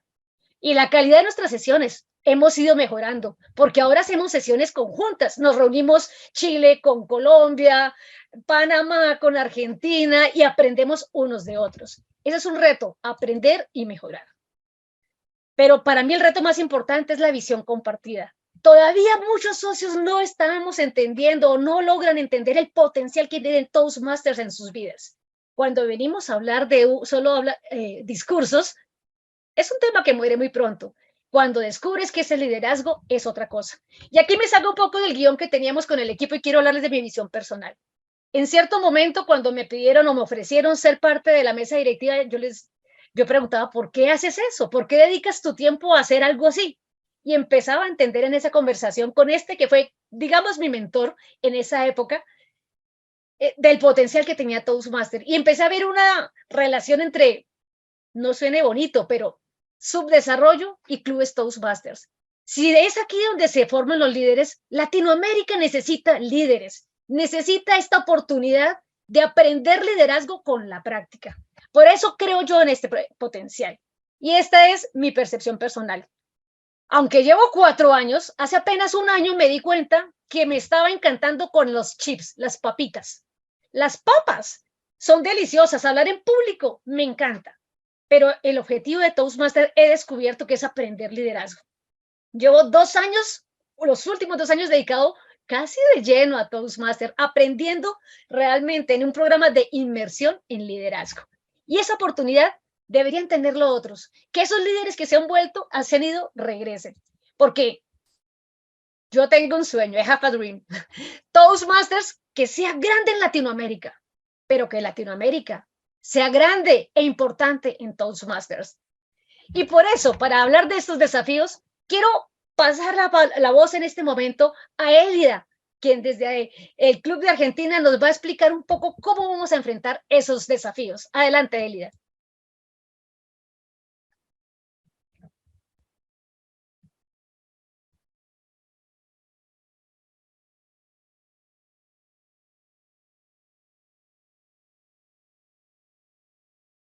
¿Sí está Elida acá? Oh, yes.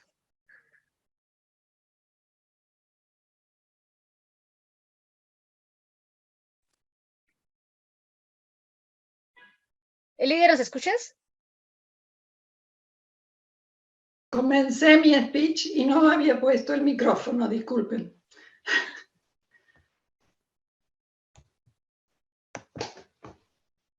Toastmasters International President and leaders, Toastmasters of Latin America. To improve is to change. To become perfect is to change often, said Winston Churchill. Today, I stand before you to discuss a crucial topic that affects the success and longevity of our Toastmaster clubs, member retention. To achieve this, we must focus on improving our club programs. In Latin America, assessing overall club growth has been a challenge, as we lack the necessary administrative arm to track and evaluate our progress.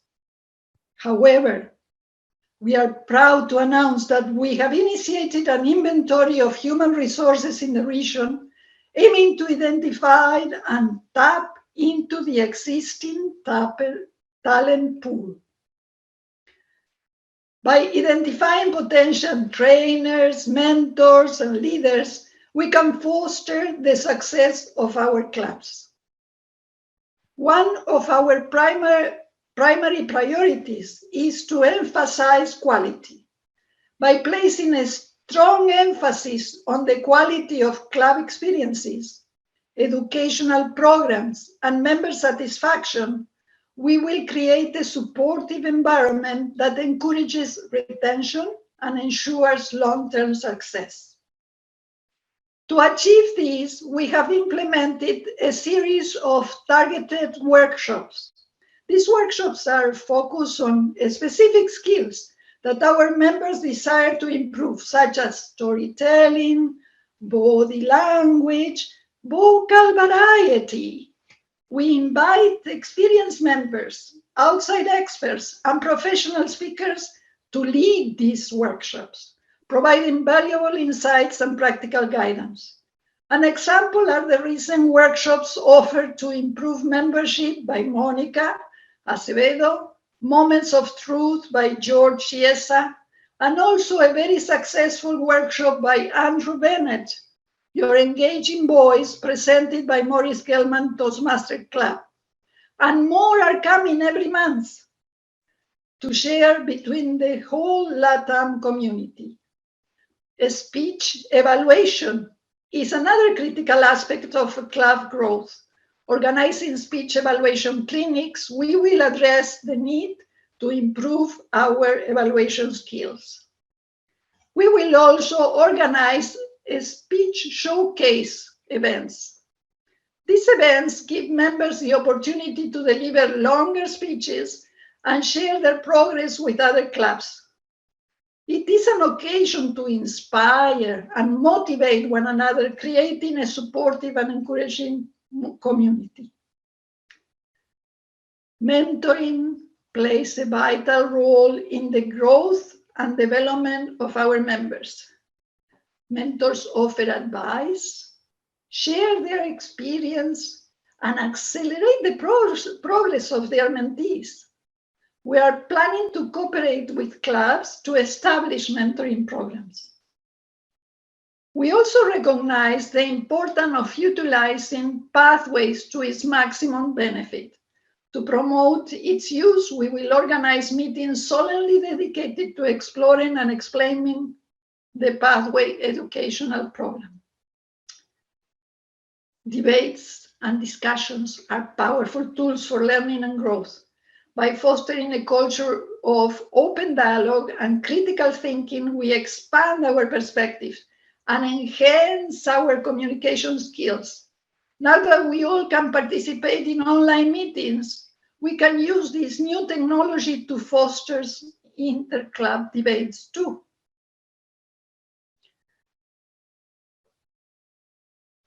To further enhance member retention, we acknowledge the significant difference in disposable income between Latin America and other regions. We believe that by requesting a price freeze, we can make Toastmasters services more accessible to as many individuals as possible. The events foster growth, create excitement, and in conclusion, by implementing these innovative and quality-focused programs and advocating for a price freeze, we strive to improve member retention in our Toastmaster clubs.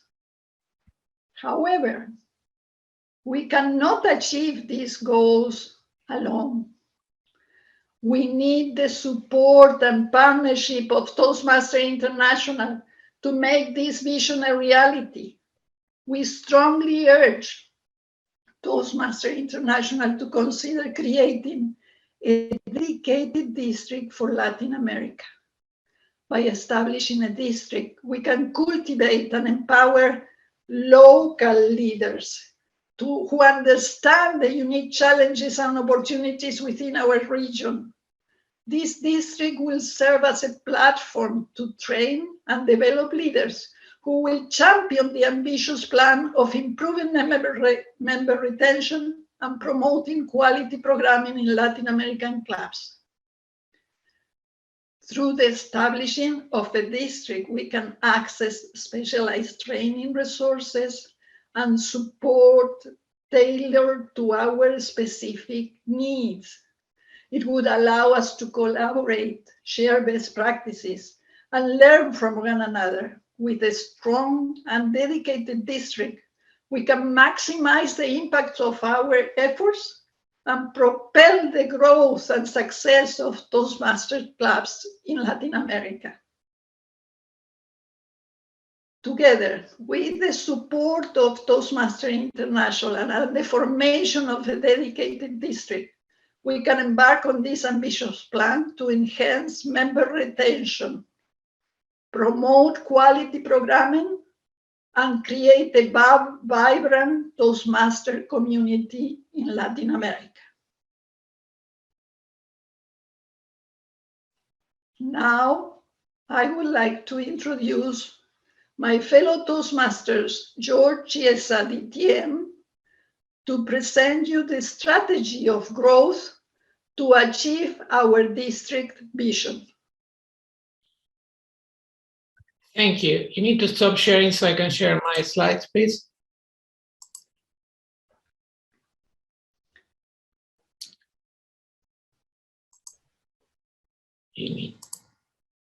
No, please take that out and let me share my version. Thank you. PowerPoint.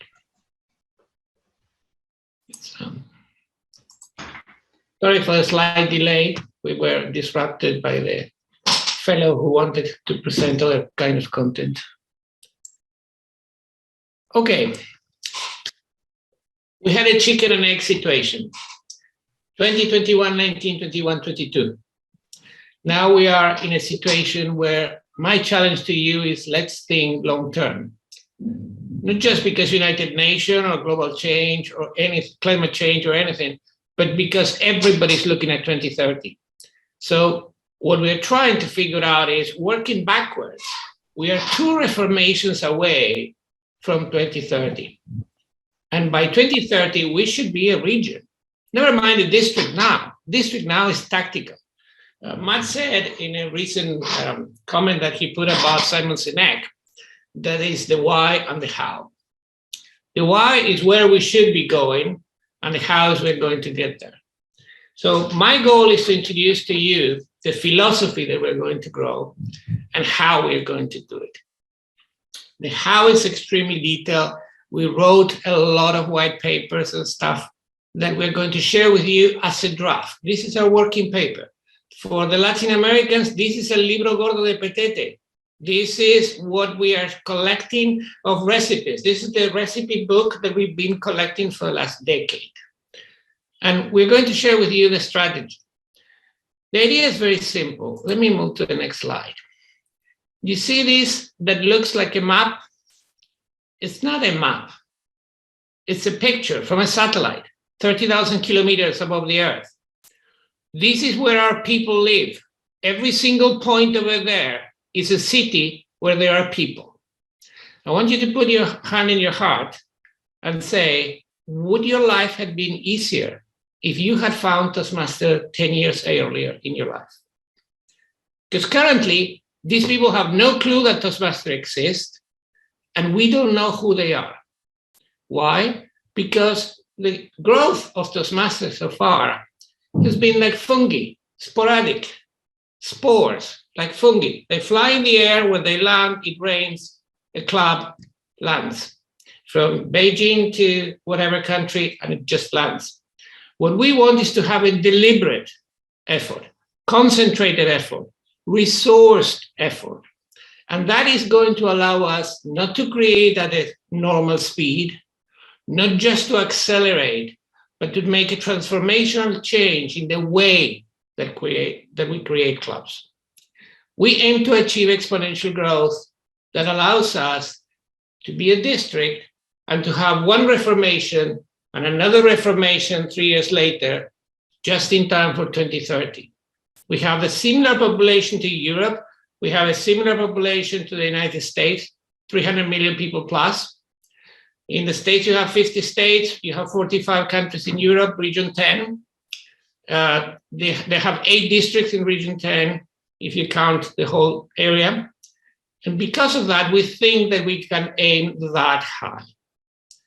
Now, anybody making such a claim has to have a good reason to say we can grow, not 5% or 8% to get to the district, distinguished district. We don't care about distinguished district. Our goal is to grow, to cover the territory that we should always have covered, okay? This is fulfilling a mission. Nobody here is trying to grow 5% or 8% or 10% or 20%. We have to cover this territory fast. This is a debt that we have with the region. So the people, myself and the team want to make this happen. How are we going to do that? Well, normally we'll take the picture, put it in a map, put it on the wall and begin putting pins and using the map and field strategy as described in manual 110. That's great, but we're going to do something better. We're going to use a diagram. So we have a district. District contains divisions. Divisions contain areas. We have countries. We have universities in countries, clubs in countries, and so on. And we could go forever analyzing the structure. You're a geek. You're a person of IT. I hope you follow me in this journey. We want to do this in this way. And in this way, what we have is lots of balls and colors and relationship between areas, cities, countries, and districts. So if you bear with me, I'm going to play a very short recording that we prepared early, just in case there were incidents like the one that we had before with the hacker. So I'm going to go with the recording. Have a club factory for Toastmasters district in Latin America. I'm going to launch a browser. I'm saying, give me a hierarchical layout of 6 areas, 23 cities, 17 countries, 1 district, 2 divisions, and so on. And what the system will do is say, well, we have a district here, for example, Latin America, and in blue we have the countries. So for each country we have different attributes. I can say Guatemala has a population of 18 million, and Dominican Republic 10 million, and Colombia 51 million, and so on. And within those we have cities, Medellin, and we have Cali, and we have clubs. Clubs that are in country like Bogota, clubs that are Toastmasters Bogota English Club, International Experience. Some of them are corporate clubs, some of them are normal clubs, community clubs. Now, so far so good, but I can say I don't want to see that from a hierarchical point of view. I want to see that based on the attributes of the relationships among themselves. And the thing works. I'm not touching anything. I'm letting the system figure out how to make sense to represent this in any meaningful way. And it will generate a graph and try to spatiate the items. And I can move things around. I'm moving the district, and the district attracts the countries that belong to the district, and so on. And within that, I can find, this is, for example, is a sponsor, JPMC, that is sponsoring a particular club with JPMC in Buenos Aires. Now, I know that because I'm familiar with the graph, but we can go and look at that closer and closer until we see the lines. And this kind of analysis allows me to say that out of the 45 million people that I have in Argentina, sorry. And this kind of analysis allows me to say that out of the 45 million people that I have in Argentina, I have several clubs in red. We use red burgundy as per brand center.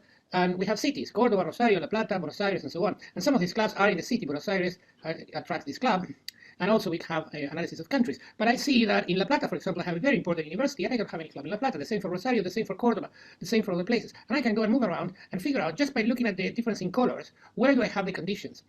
Now, once I do this, I could also say, okay, I want to see in the whole graph, what is the best way to support universities or companies that have multiple branches?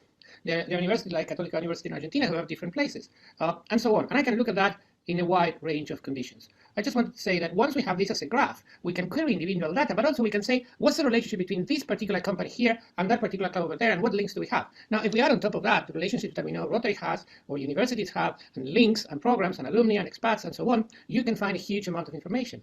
This system accommodates millions and zillions of information and can be connected also to external data banks, information from open data, and we have 20 or 30 open data sources in Latin America that provide free public information about demographics, city, and infrastructure, and so on.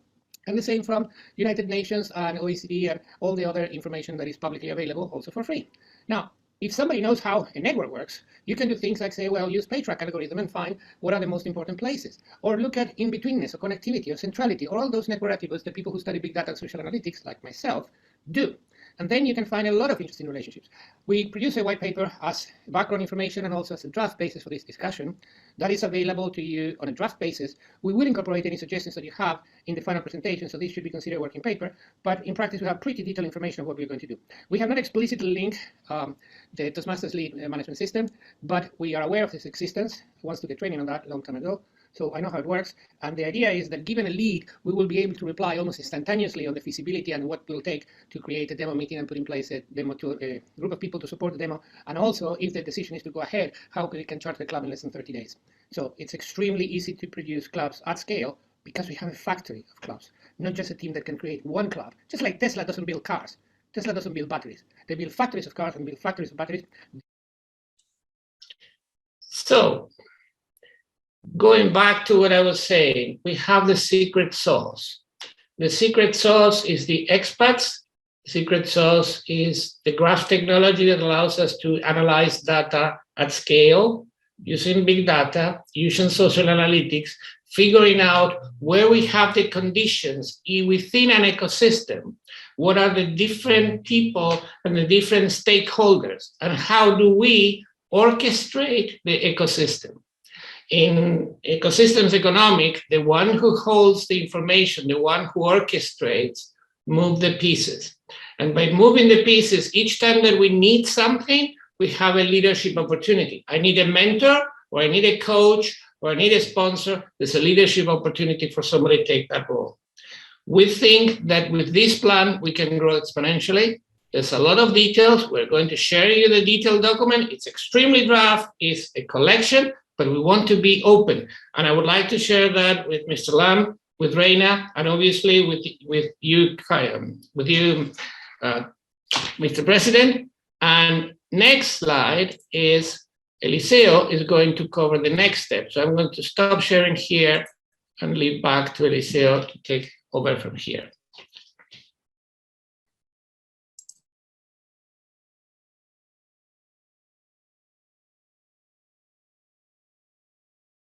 Okay, thank you, George, for that.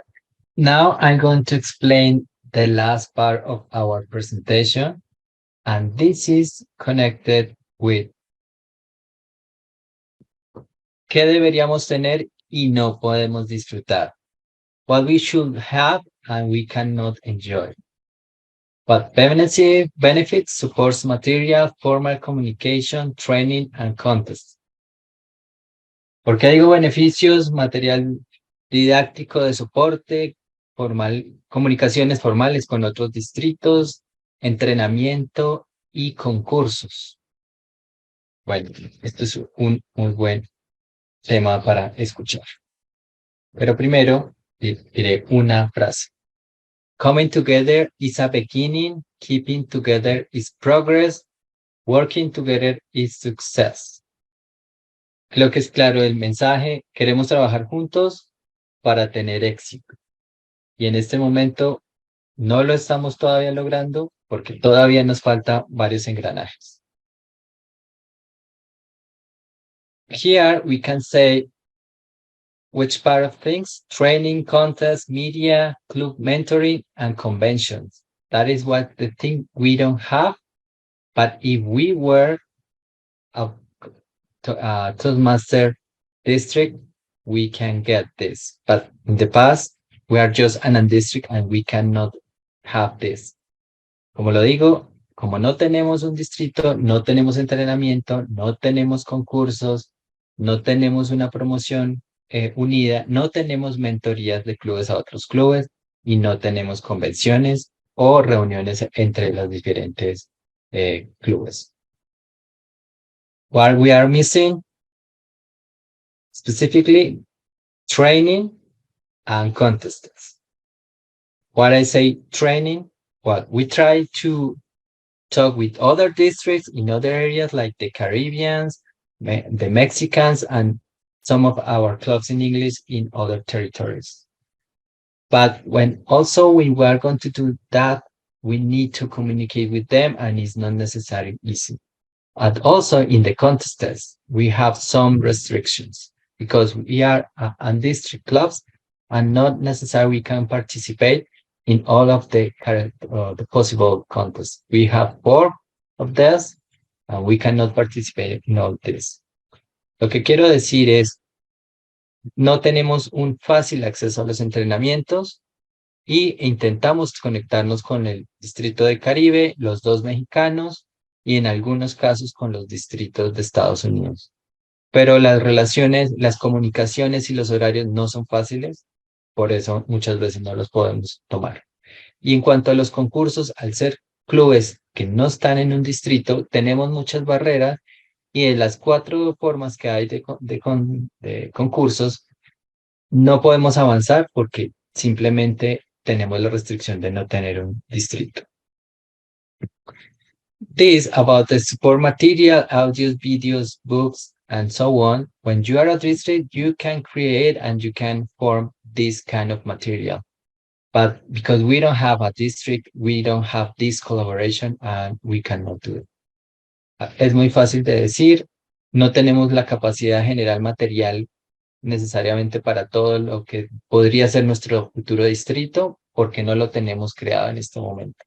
Cuando lo tengamos, podemos aportar y podemos diseñar nuestros propios entrenamientos si necesitamos generar algunos videos y algún material adicional. If also we are not have a formal communication with other districts like the Mexicans or, for example, District 47 in Florida, or also in the other continent in Europe, like the District 107, that is part of Spain, Portugal, and we cannot communicate officially like formal communication with them. Just informal, we can have a contact, but not like we expect. ¿Qué quiero decir? Es muy sencillo. Tener comunicaciones formales, poder hablar con los presidentes de los otros distritos. Tenemos comunicaciones informales, son muy amables con nosotros, pero quisiéramos tener unas relaciones mucho más cercanas y aprovechar todos los clubes que tienen o en inglés o en español. Y para eso necesitamos un distrito. What are our requests of petition in this case? Were clear for the provisional district now in 2023, a price freeze for around 3 years, special net or Spanish clubs around the globe or the world in this case, and media and support, clear support of the launch of this provisional district on the media. Like you can see, this is the map of the possible provisional district, like start in Central America and continue in South America. We can define, we have at least 3 points. We can say we don't want more barriers. We need probably Toastmasters stop with this kind of barriers, fix the anomalies, and make the boundaries of provisional district adhere to the rules. Hemos encontrado que tenemos ciertas barreras, no las hemos podido solucionar, no están en nuestras manos solucionarlas. Sabemos que hay unas anomalías en cuanto a cuando se crearon cuando se crean los distritos, se crean unas zonas y esas zonas toman unos clubes. Tenemos una muy clara que es el tema del club de Medellín. Necesitamos que se solucione, pero no es la única. Y creo que se debe tomar en cuenta cuáles son las posibles soluciones. Para obtener todos los clubes que nos piden, hay bastantes opciones. Existe, por ejemplo, la opción de tenerlos en cuenta los clubes and district online, que no pertenecen a nosotros necesariamente, pero que están en las mismas zonas horarias. Y esa puede ser una de las soluciones, pero ninguna está en nuestras manos, está en manos de Toastmasters International. Here about the price around 3 years, we can say this is about inclusion, equity, and diversity. Why we say this? Because we are not exactly like the other territories around the world. We are not like North America, or we are not like Europe, or this huge growth of the economy in Southeast Asia. We are more like part of the world. We have some issues with for example, with our currencies. I think you know about this. But in our case, if you can do this like price for around 3 years, and you can help us with this historical problem in our country, like we need to increment the number of clubs. Of course, we need to involve more population, but for that, we need to have a clear price for our population, because always we have this as a barrier. And keep the promise, yes, keep the promise to maintain the idea of to be a district. For several years, like my previous colleagues explained, we have this promise, but we are still waiting for that. Finally, about Spanish area or Spanish net, we can say also with a contest, we have the idea of the dream to have one international contest. Why? Because the English is international languages, yes, but the Spanish is also an international language. It's not just in Latin America and Spain, it's around the world. And I'm going to give some examples of this. For example, in District 85 in China is one club, the name is Hola Bilingüe Chino Español Toastmaster Club. Also in Denmark, like you promote in one magazine, is Amigos Toastmaster. Also in Brazil, we have one, España Aquí. But unfortunately, for example, we had one in District 93 in Korea. The name was Seoul Spanish Toastmaster. And we believe if that is a huge motivation to create an international contest in Spanish, that will support those clubs who are not part necessarily of a country in Spanish, but they are around the world. Also, there are some bilinguals in US and in Canada, but probably in other countries, because Spanish is around the world. It's not just here. As I mentioned, it's international as in English, but you can find these clubs in several countries. Para terminar, tenemos un sueño que es muy grande. El español también es un idioma internacional. Como lo podemos notar en diferentes áreas y en diferentes distritos de Toastmaster, existen clubes en español y estos clubes necesitan también motivación, pero necesitan también tener acceso a unos concursos internacionales de español. Para eso nos ofrecemos a liderar este concurso o concursos y poder involucrarlos. He mencionado, hay un club en China que es español mandarín, existe uno en Dinamarca también, existe otro en Brasil y existía uno en Corea, en Seúl. Con esto podría ser una gran motivación para todas esas comunidades que quieren practicar su español, que no viven en este momento en algún país de habla hispana, pero que lo quieren mejorar y lo quieren mantener. Esa es otra motivación, esa es parte de nuestro sueño. Queremos seguir creciendo, no solo en Latinoamérica y en nuestros países, sino a través del idioma. Y por eso, lo que queremos hacer es un gran lanzamiento, a great social media launch of the district. In this case will be 14 countries, but with permanent promotion. Lo que quiero decir es un gran lanzamiento en todas las redes de comunicaciones, media, o sea, todos los canales posibles que puedan tener para los 14 países en este momento. Obviamente a través de los canales que tengan conocimiento de Toastmaster International y con una promoción permanente para que no se pierda el esfuerzo. ¿Por qué lo decimos de esta manera? Somos diferentes, somos diversos, somos 14 países al menos en este futuro distrito, pero que quisiéramos que fuera una promoción lo suficientemente grande como para que este problema histórico que hemos tenido se solucione y podamos trascender y ser parte, no solo una parte pequeña de Toastmasters, sino una gran parte y el motor de crecimiento de los futuros clubes en Toastmaster International. Un dato muy importante es que si fuéramos distrito, no habríamos tenido un decrecimiento como lo han tenido prácticamente todos los distritos que existen actualmente en Toastmaster. Y eso es algo para tener en cuenta. No tenemos el entrenamiento suficiente, no tenemos la organización suficiente, pero no hemos decrecido. Si estuviéramos organizados y tuviéramos todas las herramientas, seguramente podríamos crecer mucho más. To finalize this message, I can remember the 4 points: provisional district, now, prize freeze, Spanish contests, and great social media launch of the district. And pay attention to the bunny because he's ready to do this. Como lo digo, son 4 puntos muy claros. El distrito profesional ahora, congelar el precio, concursos en español internacionales y un gran lanzamiento en todas las medios de comunicación. Listos, esperando para hacer esta gran maratón con ustedes. I'm going to return the control to Toastmaster Billy, I think. Excellent, excellent, excellent. Wow.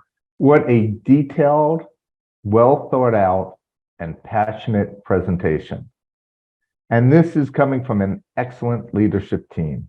And very, very impressive. Very nice job. Very clear to understand. Now what I'd like to do is I'd like to invite back the president of Toastmasters International, Matt KINSEY, for him to share his thoughts on Latin America as a district. Please take it away, Matt. So first, I am very impressed with the conversation, with the organization, and with the focus of the team. So I want to say that. Monica, extremely good analysis. George, great use of artificial intelligence tools to help us understand the potential. I'm not sure everyone caught that, but I know you're available for questions if people were lost by it. But I'm very excited about the possibility, and this is the most organized effort and the widest effort we have had to create a provisional district here in Latin America. So I am very confident that this will happen. Your requests will be considered and reviewed. I can't make any promises. I'm one voice out of 20 on the board of directors. I can't make those decisions, but we will discuss it with our executive committee and we will get back. I think one of the things to remember is, you are so close.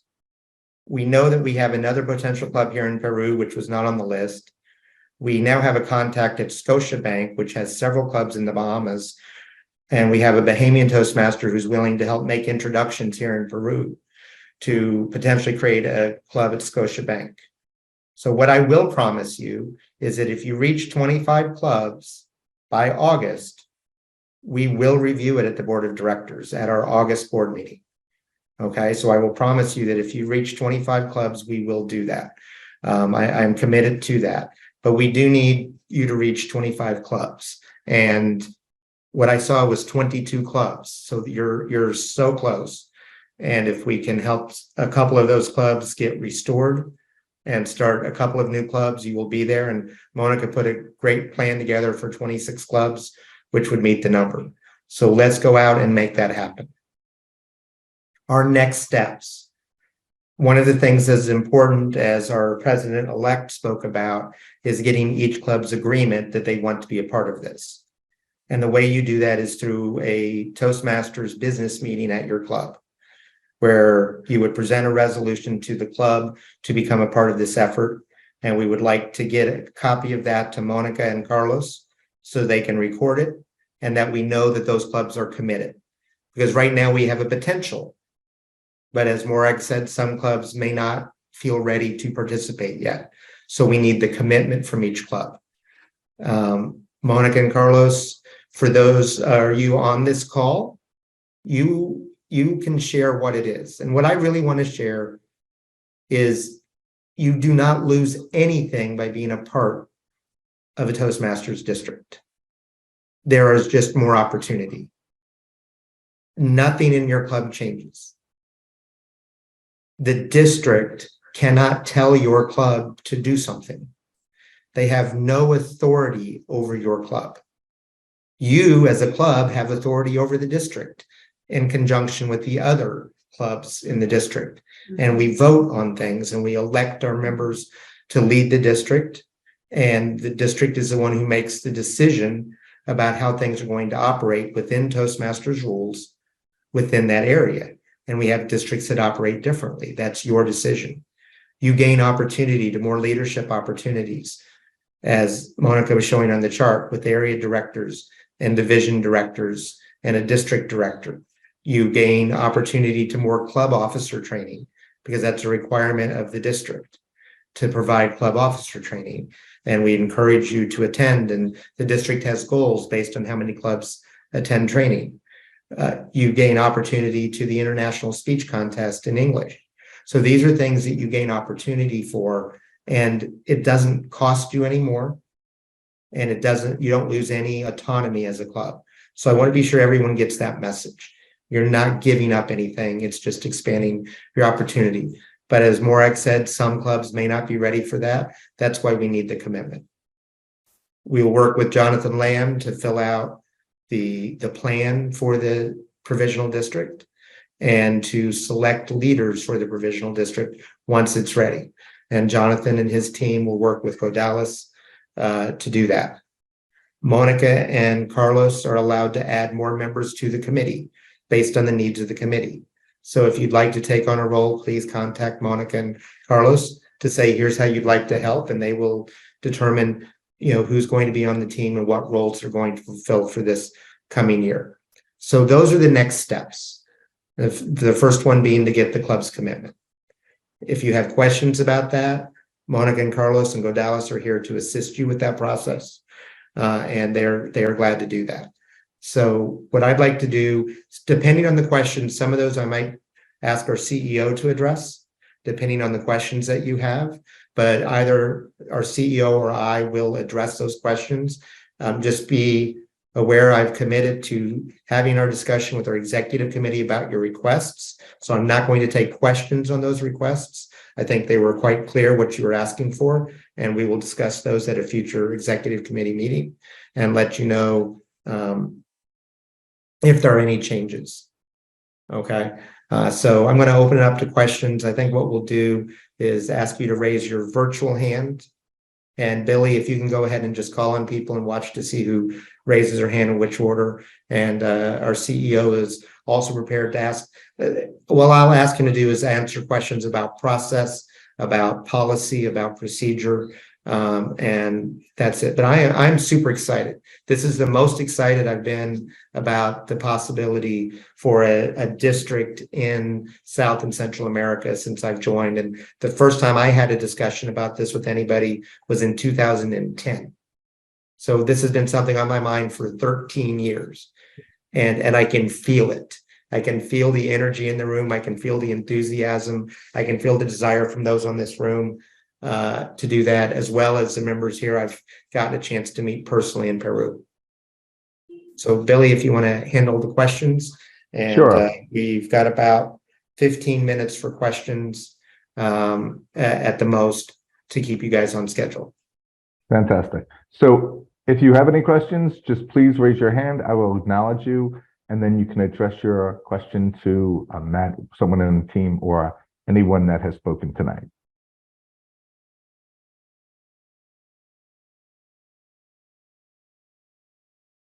Don't be shy. This is our opportunity. If you do have a question, again, knowing the boundaries of the questions, but please raise your hand. Let us know if you have any questions. Yes, Monica, please. Thank you, Billy, and thank you, Mr. KINSEY.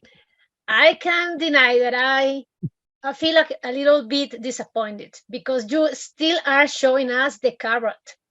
I know that when we had a district, we will have able to have trainings, we will have contests and all of that. But let me tell you, to create by our own forces 3 clubs in 2 months, no, it's not as easy. So I think the numbers is your issue. It's not our issue. You know where are the boundaries, you know where are the clubs we need. But I have spent 2.5 years trying to achieve this goal. And I have seen the carrot, but time has passed. We still don't have the benefits, as Eliseo said. Whatever, we pay exactly the same quote than other members. My friends from Mexico, my friends from USA left their role as presidents exactly at the same time than me, and now they are area director. But now I am the past president. I'm not anymore because I don't have an area. We have worked so hard. We have know each other. We have learned a lot. I'm so thankful with Toastmasters because I have learned a lot. But I'm still watching, looking for the carrot, and I feel like this rabbit. My friends, my colleagues that start this way with me, they are not in this room because they have more important things to do and other spaces where they have an answer to their dreams or what they want to do. And my family, and they told me, why do you still there if there's nothing for you? I think it could be my feeling in this moment, could be the same of other leaders that have been waiting for this opportunity. And you say, if you reach the 25, this is not my problem to have 25 clubs. It's your problem. We have 20 clubs, 22 clubs ready to do the job, to pass to and to give another step in our leadership. But we cannot keep on waiting 1 year more. That's my message, and I know this is not your decision, but this passionate answer, I'd like you to give it to the board and consider that. I don't know where you're going to find these 3 clubs, but it couldn't be our responsibility once again, 3 years. Yes. So, Monica, as I said, we've received your request. I'm going to discuss it with the executive committee. Our current policy is 25 clubs. That would take a change from the board, and I'm going to talk to the executive committee to consider that, but I can't promise that today. What I can promise is that we will discuss it, and we will discuss it at a meeting in the near future. Okay, so that's what I can promise today, but that is not a decision that there are a few decisions that our CEO, our president-elect, and I can make independently. That is not one of those, because that is a policy issue and that takes the entire board. But I promise you, we will discuss it. And I hear you. I feel what, as much as I can, the emotion in your voice. And I am so excited because we have real leadership here that is committed to working together. And so I will express that to the best of my ability to the board of directors as we discuss this issue. Okay? Great. Thank you so much, Matt, for answering. George, please state your question. I want to second Monica's vision and motion, and I'm going to second it with a personal plea. I'm one of the people who have been doing way more than we should have done, not just now, but for the last 15 years. And what happens is that I saw this group of people trying to get this off the ground. I jumped wholeheartedly in, but if they don't get the support from Toastmasters, I'm wasting my time too. I'm in the same situation that Monica said. You mentioned this morning the JP Morgan. I was in the team that set up JP Morgan. I was in the team that set up Deutsche Bank in London. I created clubs in Kurdistan. I mentor people in Rwanda. I mentor people all over the place. If you guys don't support Latin America, I'm out. Quite frankly, it's demotivating. We wrote 100 and so pages of ammunition for you to read and present to the board. We even wrote a draft letter for you to send to the board. So I encourage you. I know that you cannot answer that question right now, and the same please to Daniel Rex. Daniel, building clubs has never been the responsibility of the clubs. The mission of the clubs, you talk about governance. The mission of the club, who has an independent charter, they cannot use their own resources to set up another clubs. That would be a misappropriation of funds. The only way that a club can do something is to help a volunteer be supported by the district that receives a portion of the fees that were collected by Toastmasters International. This is Toastmasters International problem. The district is an administrative arm that disemburses the funds that we never got. We're paying for that, we never got them, okay? So this is putting right an historical wrong. I don't want to be in a situation where by 2030, we don't have a region, and by 2023, we do not have a district. So please, you have my full support. Get this right. Thank you very much. And apologies for my tone. I'm as shocked as Monica by the response that I understand you don't want to commit anything because you have to respect the formalities, but we need a little bit more than that, please. Thank you so much, and thank you for the attention. Yeah. So as I said, I share your vision. I want to see this happen.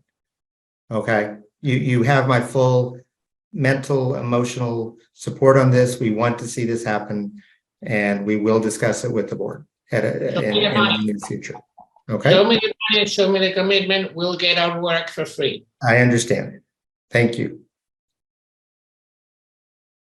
Great. Any other questions? Please raise your hand. You can raise your virtual hand or your hand like this. I will acknowledge you.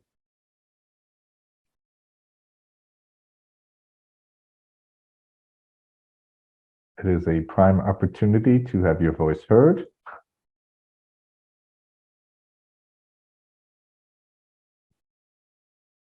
I will give it one more minute.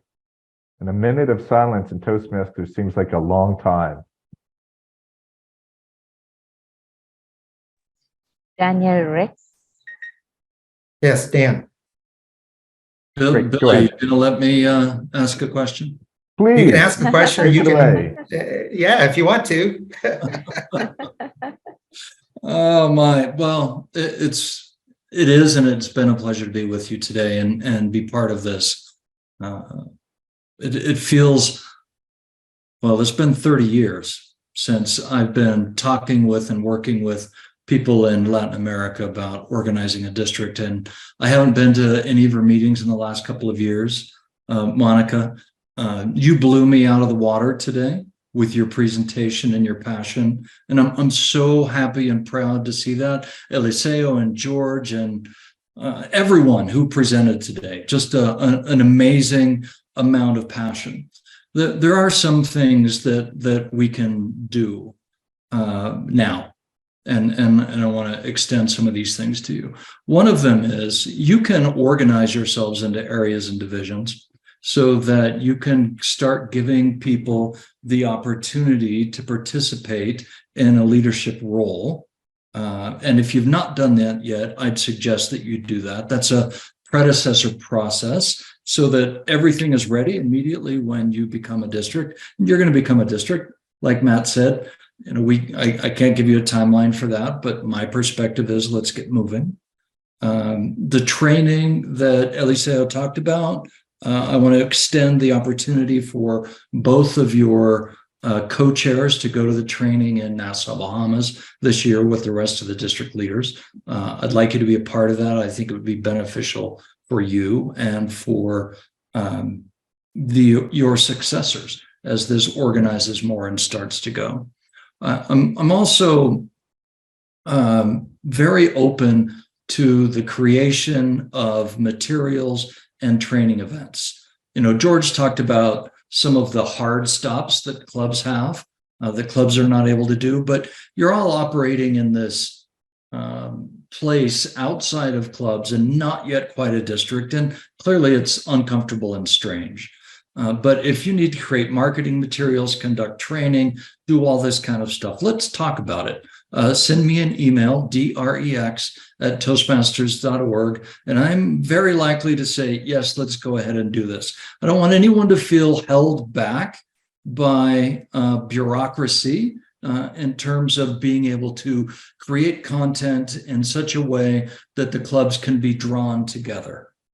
I've had the fortunate privilege to work with, 10 or 15 pre-district groups like you over time. And it's very normal for activities to happen that are not quite a district and not just in clubs. So let's figure out how to make that work. And then let's also start to I'll talk with my team and we can start talking about the financing, because I know that you guys are working hard and there's money coming out of pockets. That's normal for this stage, but we need to very quickly get to the stage where the district has a budget when you become a district and you're able to do things using that budget. I'm just reviewing in my head to make sure everything that I was thinking about came out. Eliseo, one more thing. We could talk forever about language.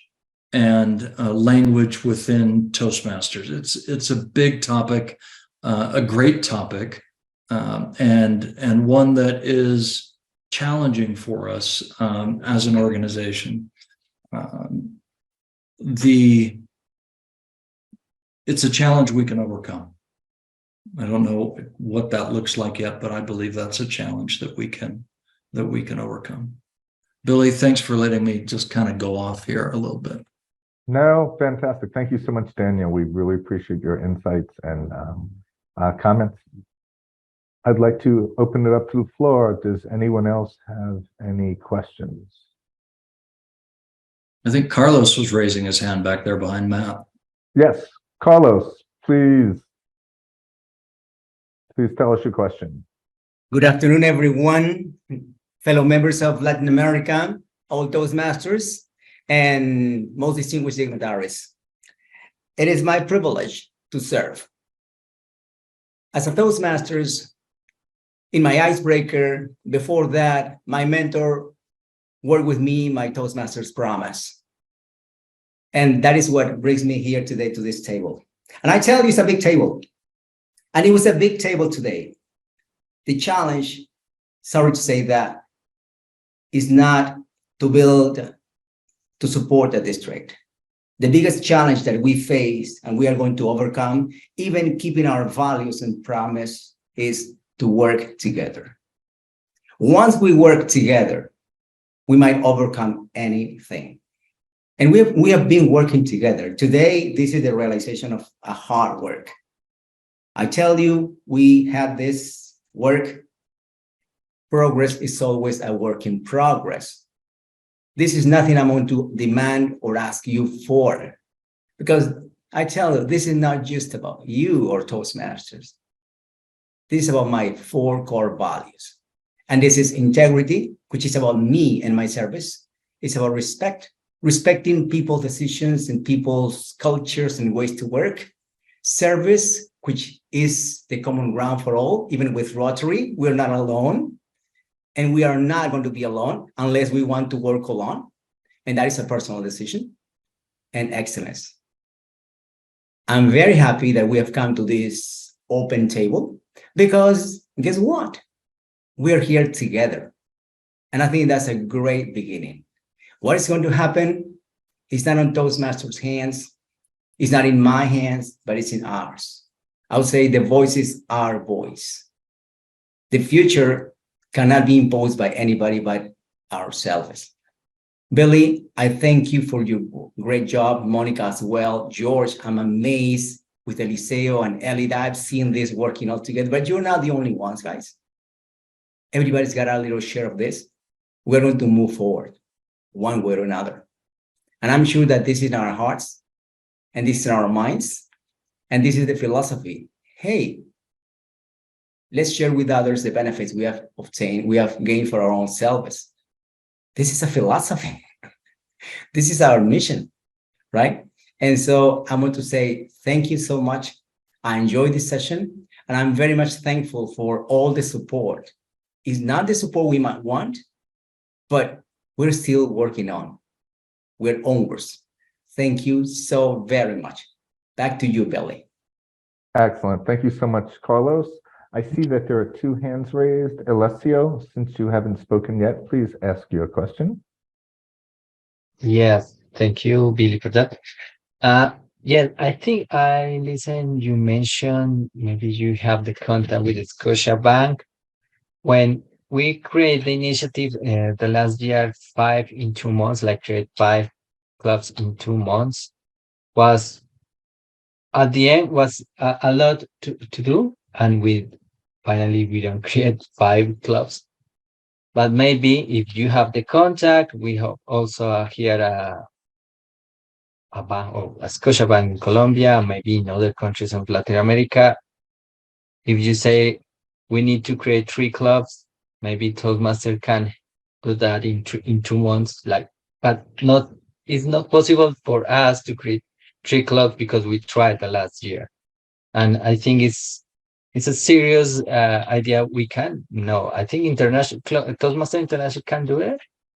because you have the representation, you have the communication, the formal communication I mentioned. It's not the same Monica or me because we try, honestly. It's Toastmaster International, and I hope you can do it in just 2 months and you can give us this present or gift to Latin America or our countries.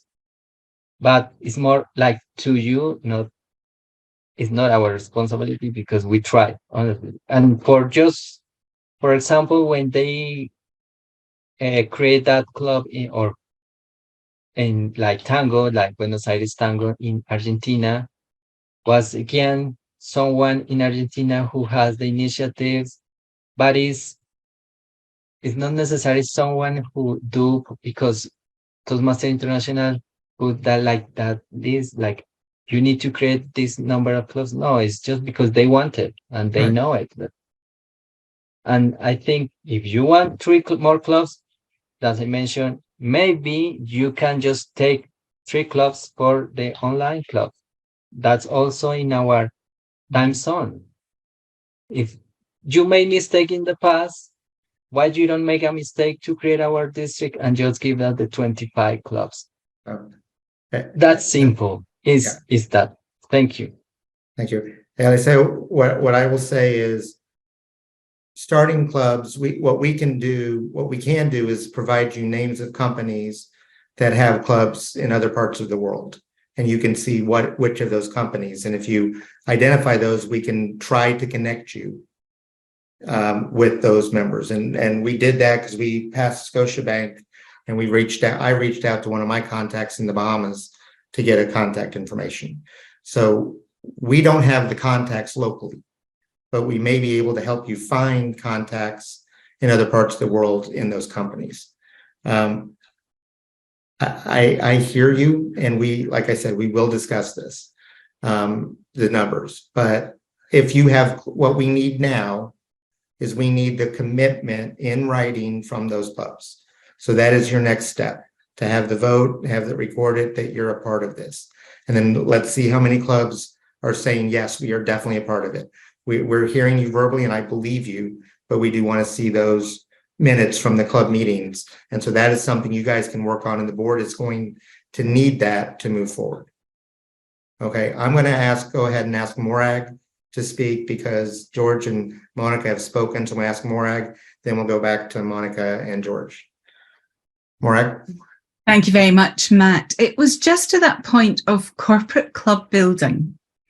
So one part of the world that I served directly was in Africa. And I went on a visit to a bank in Africa. And the contact I'd been given there said to me, what I don't understand is we are in 22 African countries. Why aren't you with us in all of them? And I know the answer to that. The answer to that is each district builds its own clubs. And this is an opportunity for you in this season. And this is why the relationship building is so important. So when you get that contact from the Bahamas, and Godalis will be able to help you with this in approach and all of those things. This is a season of learning how to. This is your opportunity to learn how to. If you've never had those entrepreneurial skills, if you've never had that corporate relationship building skill, this is a chance to learn some of that.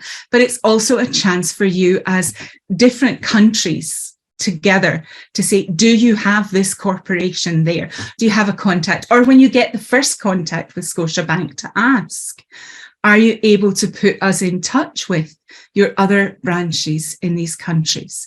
So that you're not just knocking on doors that you've never been to before and you have no relationship with, that you make it easier along the way. But it is that time of building those relationships, leveraging the opportunity that you have, and growing your capacity for the future, so that when you are a fully functioning district, you have people that know how to do this and are able to really capitalize on it for the good of everyone in the district.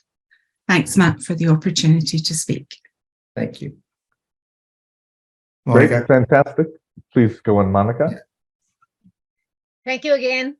I realize I have a question. about the closed clubs. There was an opportunity that was said to us, but I reviewed the mail and it finished in March. I don't know what's the position right now with these closed clubs. I had to see how a club in Bogota was dying.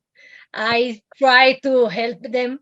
I still have the idea that I can rescue it, but I don't know what's the position right now. Is you have to pay again from zero the new club, or there's something something that could help us to achieve this? I'm going to ask our CEO to address that, as I know they've been working on some things at the office for these points. If there's a club that struggled during a pandemic and stopped meeting, and we have some exceptions that we can work with to get them back in the system. And Monica, if you want to, again, drop me an email, I'll get that in the right hands and we can let you know exactly what the situation is. Each club situation is a little unique, depending upon when they were in the active group of clubs and when they fell out, but we can figure it out together and help them come back.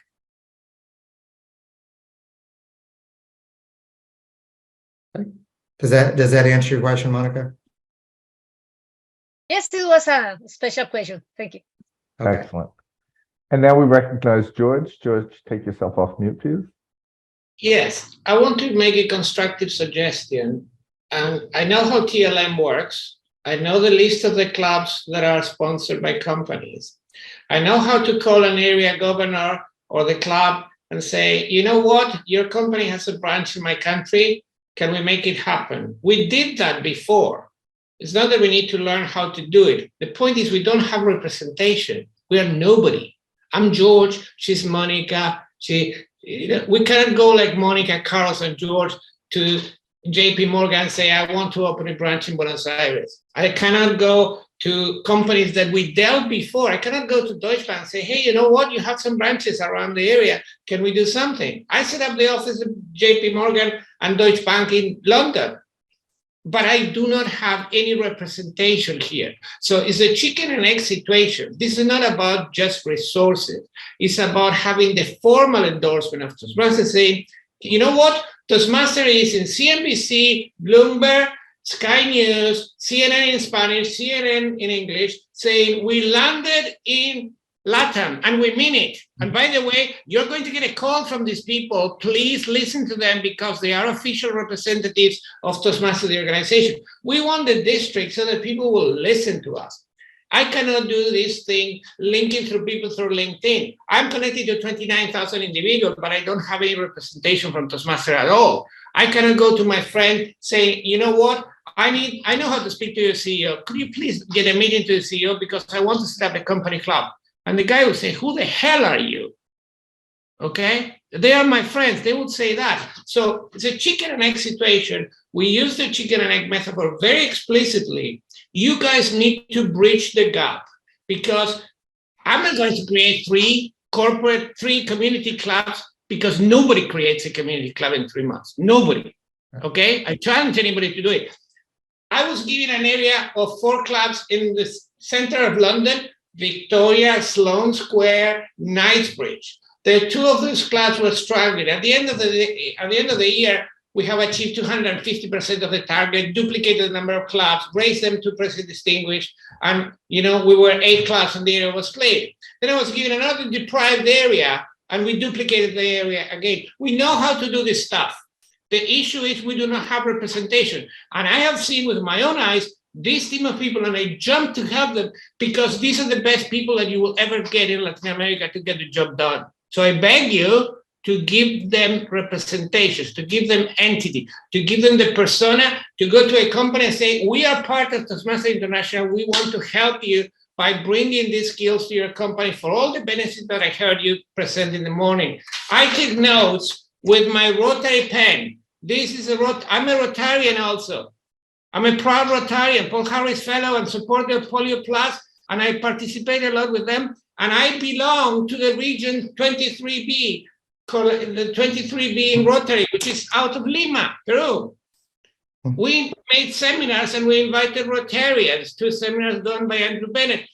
Rotarians will get us a lot of logistics. They can share with us where they meet. They can get us meeting rooms. They can get us logistics. They can get a lot of stuff for community clubs. But we don't start by the community clubs. We start by the company clubs. You know that. I know that. A lot of people know this, and Daniel knows it. So we need some business card that says, you know what? It's not that I have the business card. It's that the CEO saw it in CNN. That's what we want.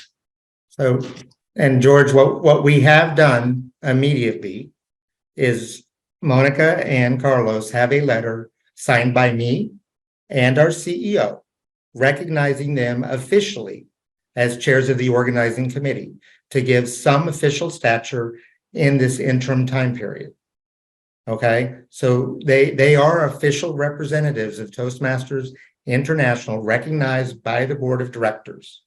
So this was done intentionally to give Monica and Carlos both additional stature and additional prestige with these organizations as we work through this process to move from 22 clubs into a provisional district. Okay, so that's where we're at. So you have my support, and we're going to do what we can within our structure to support this. And that was one of the things that the board could do, and we were happy to do that. The board unanimously passed that. Okay, so they do have official stature. Fantastic. Thank you so much, Matt, for that response, and for everyone participating in this Q&A. Again, it was really powerful. You can hear the passion in everyone's voice, and that's pretty powerful. Yeah, I just want to close, Billy, with my last comment. Absolutely. In case anyone has any doubt. I want to see for you a provisional district in Latin America. And I am here to support you in that effort. Okay? The exact form of that support will depend on the needs, and we'll have conversations about that. But I am here to support you through this effort without any doubt. I am your main contact on the board of directors to make this happen. Thank you. Thank you, Billy.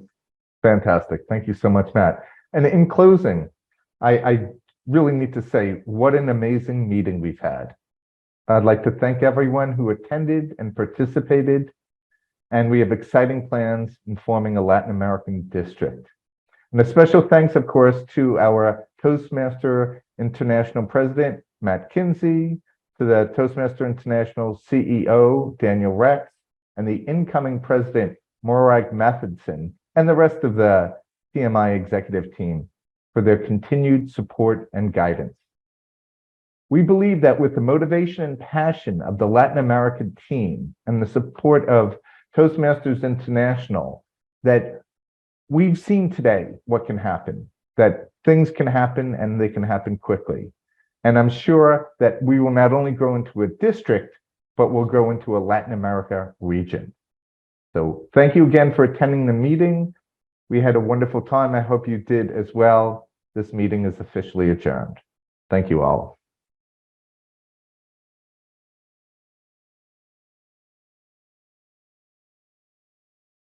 Thank you very much for this space, for this time.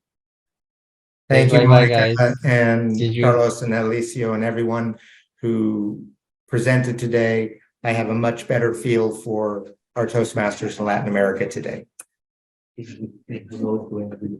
Okay, the rest of the team here in Peru is going to stream on and say hello real quick.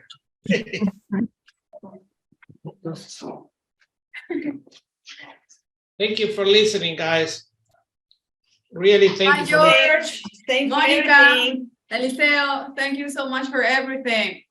You are not alone. Okay. Yeah, No, we're a team, a network. No, we are in America together. Yes, we should.